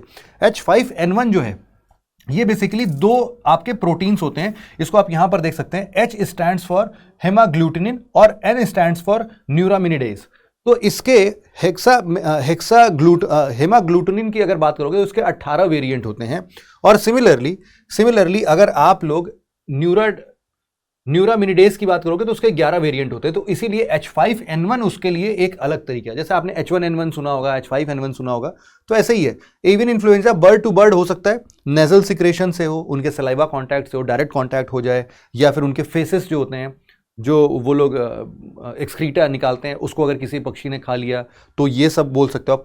कंटेमिनेटेड सरफेस की बात करोगे वहां पर भी आपको देखने को मिलेगा। बर्ड टू ह्यूमन बहुत ही रेयर है, क्लोज कॉन्टैक्ट में अफेक्ट हो सकता है, लेकिन ह्यूमन टू ह्यूमन अभी तक नहीं हो रहा था, है ना। ह्यूमन टू ह्यूमन अभी भी नहीं हो रहा था। इसका यही बात हम लोग बोल रहे हैं कि it is just 1 mutation away, जब तक ये भी हमें देखने को मिलने लगेगा। कोई बात नहीं यार। मोर्टेलिटी रेट देखें अगर इसका हम लोग, और पैंडेमिक पोटेंशियल देखें, तो मोर्टेलिटी रेट 60% तक अब पहुंच चुका है। अभी WHO की प्रायोरिटी लिस्ट में नहीं है, ऐसा हमने देखा। सिम्टम्स क्या हो सकते हैं? अरे वही सिम्टम जो आपके कफ होंगे, चक्कर आने लगेगा, फीवर हो जाएगा, और आपका मतलब नॉर्मल जैसा हाई फीवर और ये सब होता है वही सारी चीजें होंगी।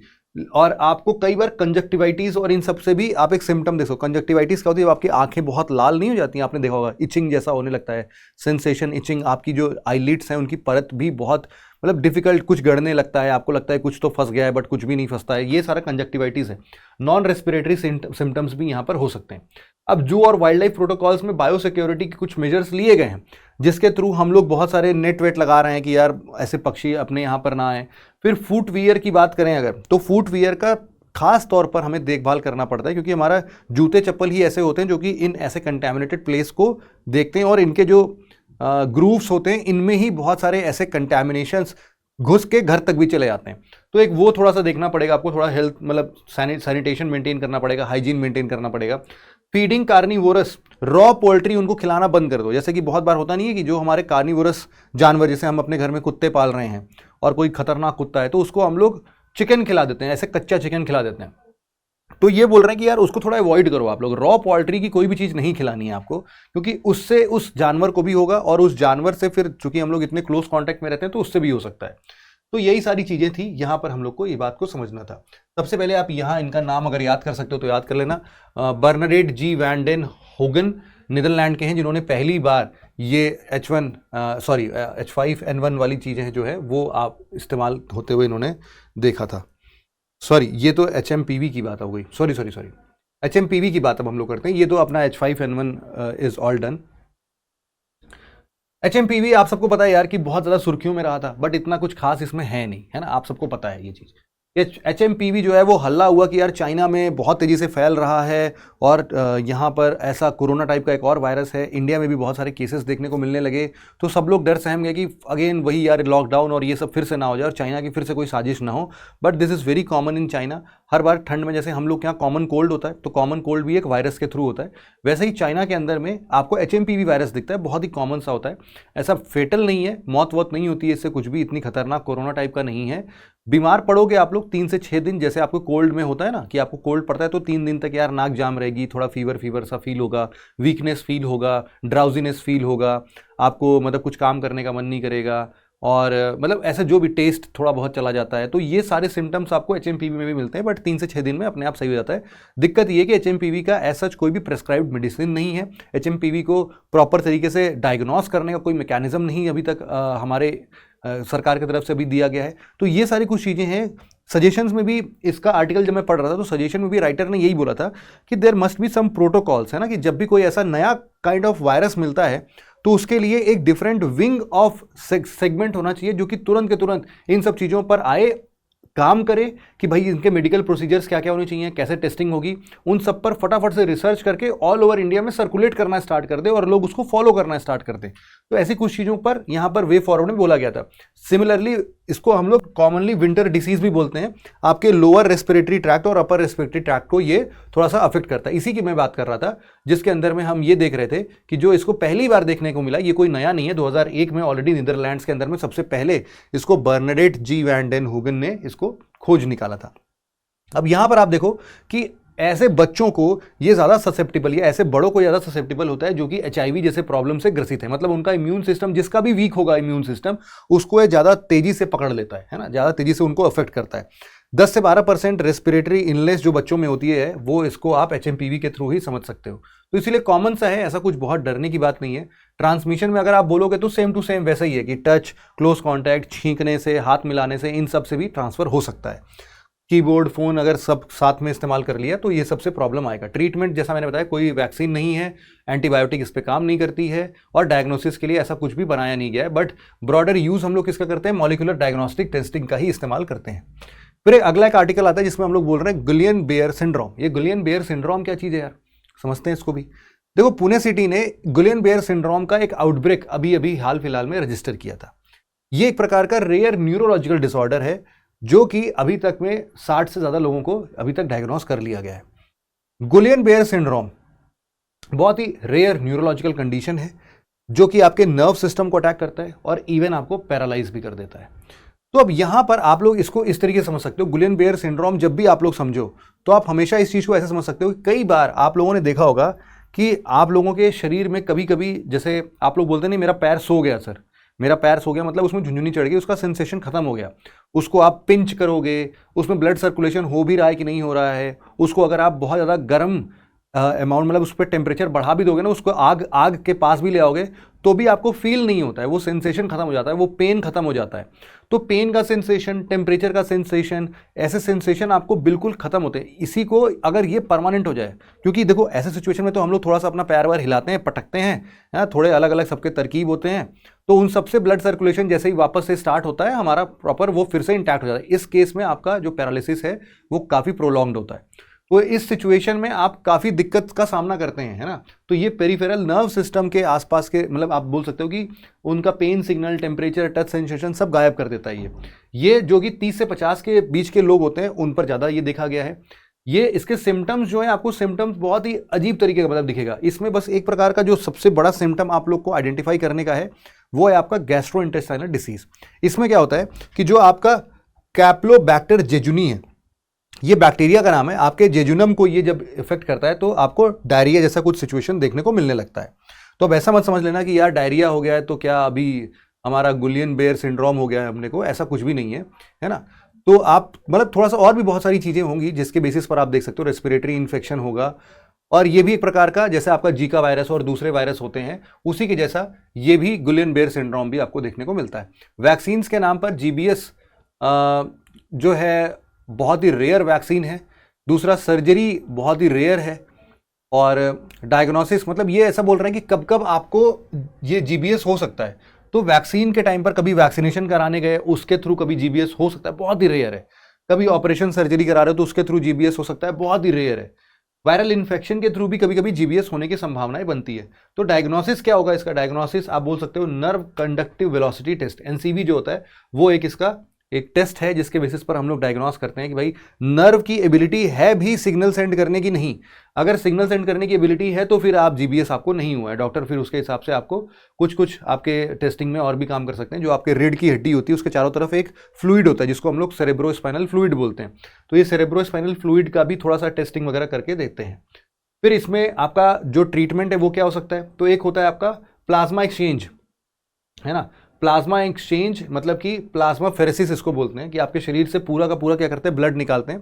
ये जो एंटीबॉडीज हैं बेसिकली ये काम क्या करते हैं, एंटीबॉडीज आपके इम्यून सिस्टम जो होते हैं वो आपके सेल्स को, आपके ऐसे जो आपके सेंसिटिव सेंसेशन नर्व्स होते हैं ना, उनको अटैक करना शुरू कर देते हैं। तो ऐसे जितने भी ब्लड से आप निकालते हो प्लाज्मा से, आप उतने एंटीबायोटिक्स को छांट के बाहर कर देते हो और फिर से ब्लड ट्रांसफ्यूज करते हो।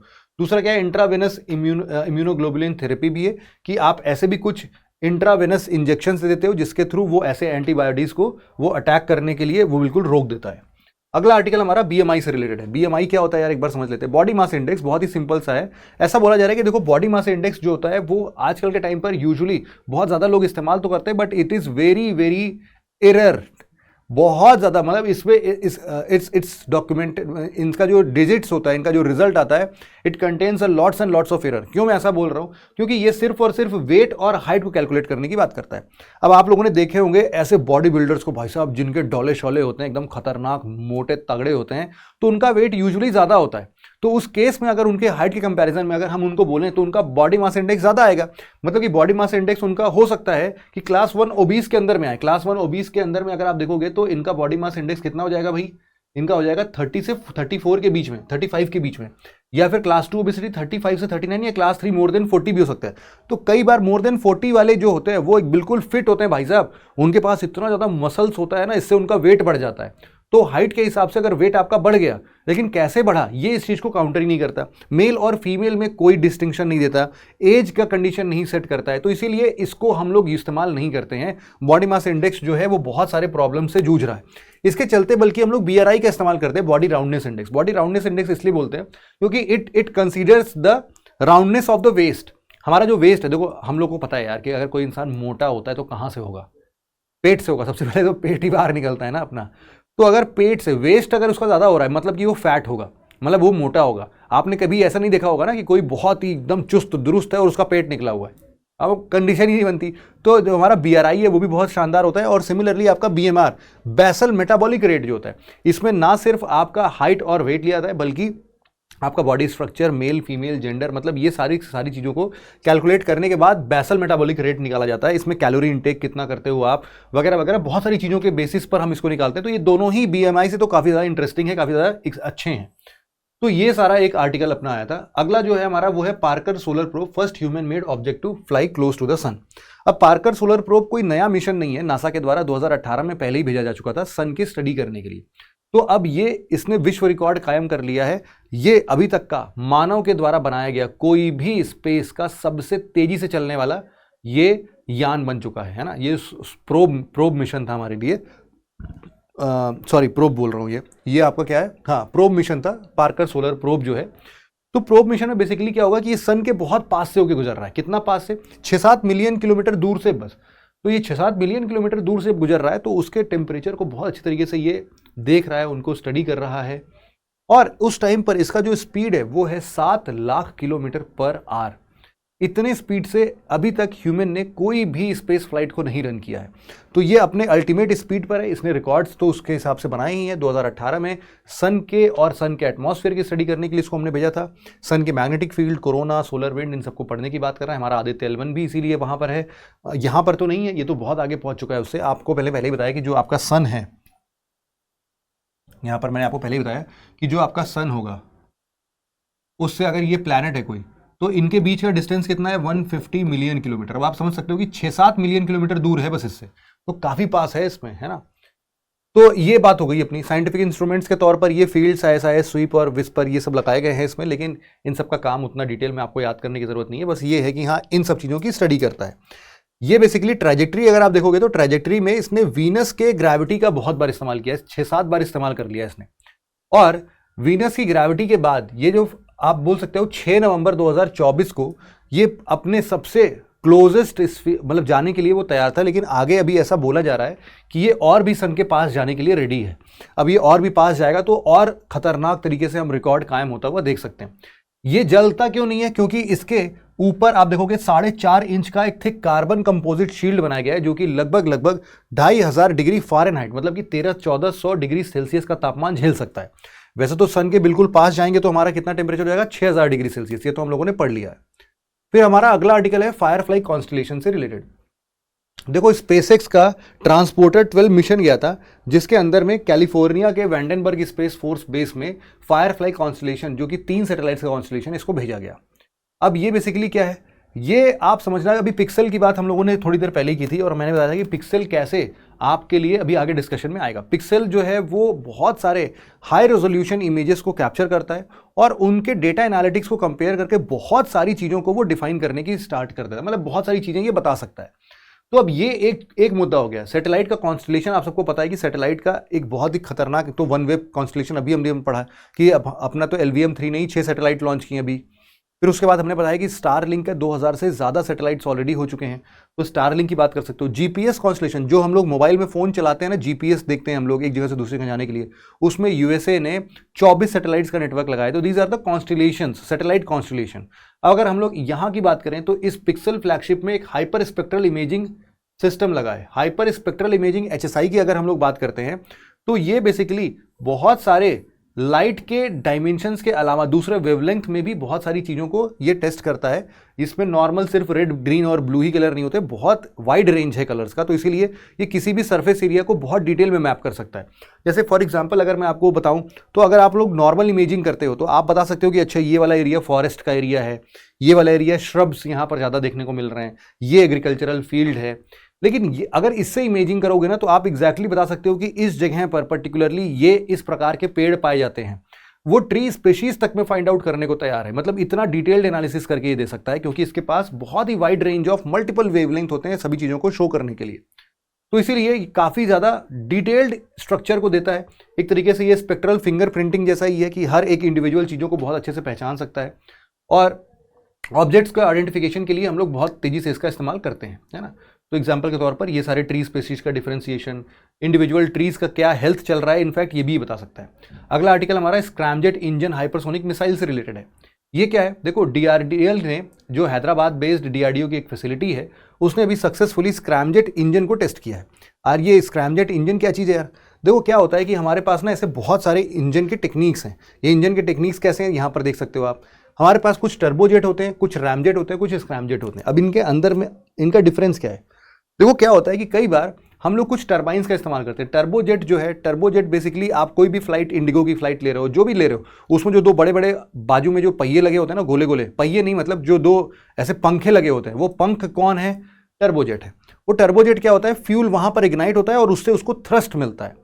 दूसरी चीज क्या है कि दूसरा थ्रस्ट देने वाला कौन सा मैकेनिज्म है, तो दूसरा थ्रस्ट देने वाला एक ऐसा मैकेनिज्म है जहां पर हम लोग रैमजेट इंजन का इस्तेमाल करते हैं। बट रैमजेट तब स्टार्ट होता है जो कि आपके एटमॉस्फेरिक एयर का इस्तेमाल करता है। इसको ऑक्सीडाइजर देने की जरूरत नहीं पड़ती है। ये इतनी स्पीड पर एटमॉस्फेयर से सफिशिएंट अमाउंट ऑफ ऑक्सीजन को ले लेता है, जिसके वजह से इसका वेट थोड़ा कम हो जाता है और इसकी एफिशिएंसी और बढ़ जाती है। ये लेकिन काम कब करेगा, जब अपना जो भी फ्लाइट है या फिर जो भी स्पेस क्राफ्ट है, जो भी होगा, उसकी स्पीड 3 से 6 मैक तक की होनी चाहिए। 1 मैक की स्पीड आप अगर इमेजिन करना चाहो तो आप लिख सकते हो, ये आता है लगभग आपका 1234 kilometre per hour. 1234 kilometre per hour की स्पीड। अब मैं बोल रहा हूं ये 1 मैक है, ये 1 मैक है। अगर 3 to 6 मैक की स्पीड होगी तब रैमजेट इंजन काम करता है। और ये बेसिकली काम किस पर करेगा, ये सुपरसोनिक स्पीड पर काम करेगा। इसको सुपरसोनिक बोलते हैं। तो आप एग्जांपल के तौर पर ब्रह्मोस सुपरसोनिक क्रूज मिसाइल के अंदर में आप रैमजेट टेक्निक को देख सकते हो। सिमिलरली यहाँ पर निर्भय मिसाइल में आप टर्बोजेट को भी देख सकते हो। अपना निर्भय मिसाइल उतना अच्छा मिसाइल वैसे माना नहीं जाता है ना, उसको भी थोड़ा लो कैटेगरी में रखा जाता है। लेकिन अब स्क्रैमजेट अभी हाल फिलहाल में जब DRDL ने बनाया ना, तो इससे अब एक नई मतलब उपलब्धि हासिल हो चुकी है अब अपने लिए। अब क्या है कि हाइपरसोनिक स्पीड के मिसाइल्स भी हम बना सकते हैं, मतलब जिनकी मैक 5 से भी ज्यादा स्पीड होगी, तभी जाके आपका ये स्क्रैमजेट इंजन काम करता है। स्क्रैमजेट इंजन क्या होता है, ये भी बहुत ही पतला सा एक फ्लो मेंटेन करता है। इसमें कोई भी मूविंग पार्ट इन दोनों में वैसे नहीं होते हैं, बस इनके थोड़े से स्ट्रक्चरल चेंजेस आते हैं। ये और मिनिमलिस्टिक डिजाइन का होता है, बट ये उतने स्पीड अचीव करने के बाद एक्टिवेट होता है। तो ये सारी चीजें आपको समझ में आनी चाहिए कि हाइपरसोनिक मिसाइल हो, एडवांस वेपन सिस्टम हो, अब ये सब बनाना हमारे लिए बहुत ईजी हो जाएगा जब हमने इसका सक्सेसफुल टेस्ट कर लिया है। तो अब ये अपने लिए ना काफी सही हो चुका है यार। ये बहुत ही शानदार हम लोग की उपलब्धि मिल चुकी है जब हम लोगों ने स्क्रैमजेट इंजन को भी सक्सेसफुली अपने कंट्री में बना लिया है। अपना अगला और आखिरी आर्टिकल यहां पर दिखता है विकास लिक्विड इंजन से रिलेटेड। देखो विकास इंजन जो है, विकास इंजन अपने आप में काफी चुनौतीपूर्ण हमारे रॉकेट लॉन्च व्हीकल का एक प्रकार का लिक्विड इंजन है, जिसको हम लोग विकास इंजन का नाम देते हैं। इसको बनाने वाले कौन थे भाई, नाम्बी नारायण जो थे, उन्होंने इसका डिजाइन वगैरह सब कुछ काम किया था। बट आप सबने मूवी देखी ही होगी कि उनको गवर्नमेंट की तरफ से बहुत सारे प्रॉब्लम्स झेलने पड़े थे, क्योंकि उनके ऊपर झूठा इल्जाम लगा दिया गया था कि ये वाला जो पूरा मॉडल है वो उन्होंने किसी पाकिस्तान की स्पेस एजेंसी को बेच दिया है। पाकिस्तान में स्पेस एजेंसी है क्या पता नहीं, वो तो चाइना वाइना से मंगाते हैं सब कुछ, पता नहीं है, लेकिन ऐसा ही कुछ था। तो इसीलिए उनको जेल में बंद किया गया, उनके फैमिली को बहुत टॉर्चर किया गया, बहुत सारी चीज़ें हुई उनके साथ, लेकिन बाद में कुछ भी ऐसा पता नहीं, मतलब ऐसा कुछ था नहीं।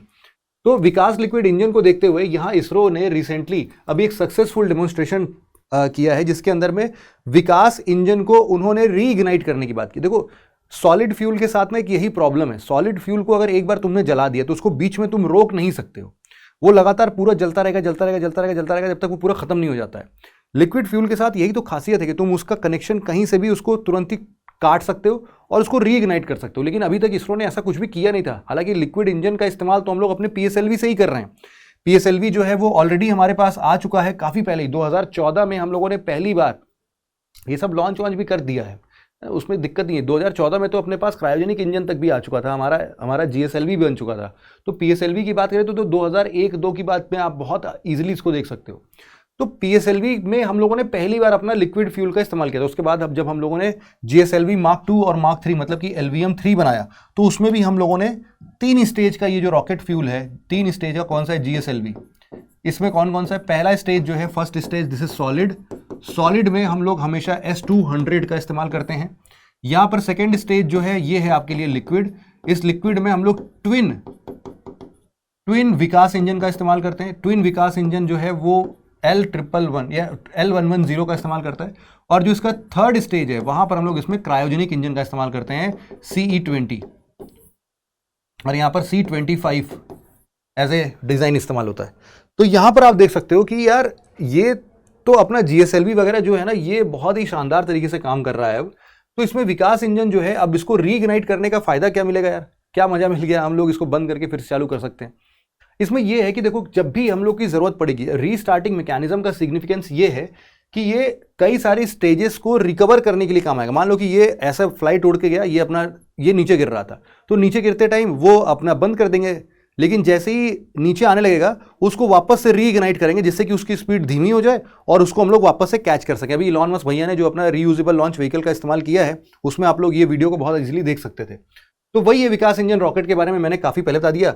विकास इंजन जो है उसका नाम जो है वो बेसिकली विक्रम अंबालाल साराभाई के नाम पर पड़ा है ना, विकास कोई नाम ऐसा नहीं है। अंबालाल जो है ये विक्रम साराभाई के फादर हैं, उनको ये बाबा बुलाते थे तो उनके बाबा हैं ये, और विक्रम साराभाई और विक्रम अंबालाल साराभाई इन्हीं के नाम से विकास ये नाम पड़ा हुआ है ना। ये बड़ा ही इंपॉर्टेंट सा एक आपको पता चल जाए। अब इसमें हम लोग का फ्यूल जो है, लिक्विड फ्यूल क्या इस्तेमाल करते हैं, हम लोग इस्तेमाल करते हैं UDMH। UDMH का क्या मतलब है, ये आपका अनसिमेट्रिकल डाइमिथाइल हाइड्राजीन है, या फिर मोनो UMMH भी इस्तेमाल करते हैं। और इसके साथ साथ हम लोग यहाँ पर हाइड्रोजन टेट्राऑक्साइड का इस्तेमाल करते हैं। नाइट्रोजन टेट्राऑक्साइड कहाँ गया भाई, ये रहा, नाइट्रोजन टेट्राऑक्साइड का भी हम लोग यहाँ पर इस्तेमाल करते हुए देख सकते हैं। तो ये 40 मेट्रिक टन का इस्तेमाल करता है एक बार में, ये जो फ्यूल की बात कर रहे हैं हम लोग। ये ट्विन विकास इंजन लिक्विड प्रोपल्शन सिस्टम को बहुत आगे लेके जा रहा है। L110 की बात हमने कर ली, और बेसिकली अब ऐसा हो रहा है कि जितने भी हमारे क्या बोलते हैं NSIL और जो हमारे लिए दूसरे अंतरिक्ष वगैरह हैं, इनको ये बात बोली जा रही है कि भाई साहब जरा तुम तेजी से इसका और प्रचार प्रसार करो, और भी जितने भी बाहर के लोग हैं इसका इस्तेमाल करना चाहते हैं, अब इनको भी हम लोग बेचते हैं, यहाँ से भी इकोनॉमी जनरेट करते हैं। तो ये पूरा आर्टिकल हो गया हमारा आज का, जिसमें हम लोगों ने साइंस एंड टेक्नोलॉजी को बड़े ही डिटेल में कवर किया है। अगर आप इसकी PDF जैसा मैंने अभी बनाया है यहाँ पर, ये सारी चीज़ें अगर देखना चाहते हो तो आप मुझे टेलीग्राम पर फाइंड आउट कर सकते हो @शिवम सर PW, ये लिख के सर्च कर लेना टेलीग्राम पर, आपको मेरा चैनल मिल जाएगा और उस चैनल पे जाके आप लोग आराम से इस PDF को सेपरेटली साइंस एंड टेक को डाउनलोड कर सकते हो। तो आज के लेक्चर को यहीं पर एंड करते हैं। Thank you so much for listening it very patiently friends. Have a nice day. Thank you so much.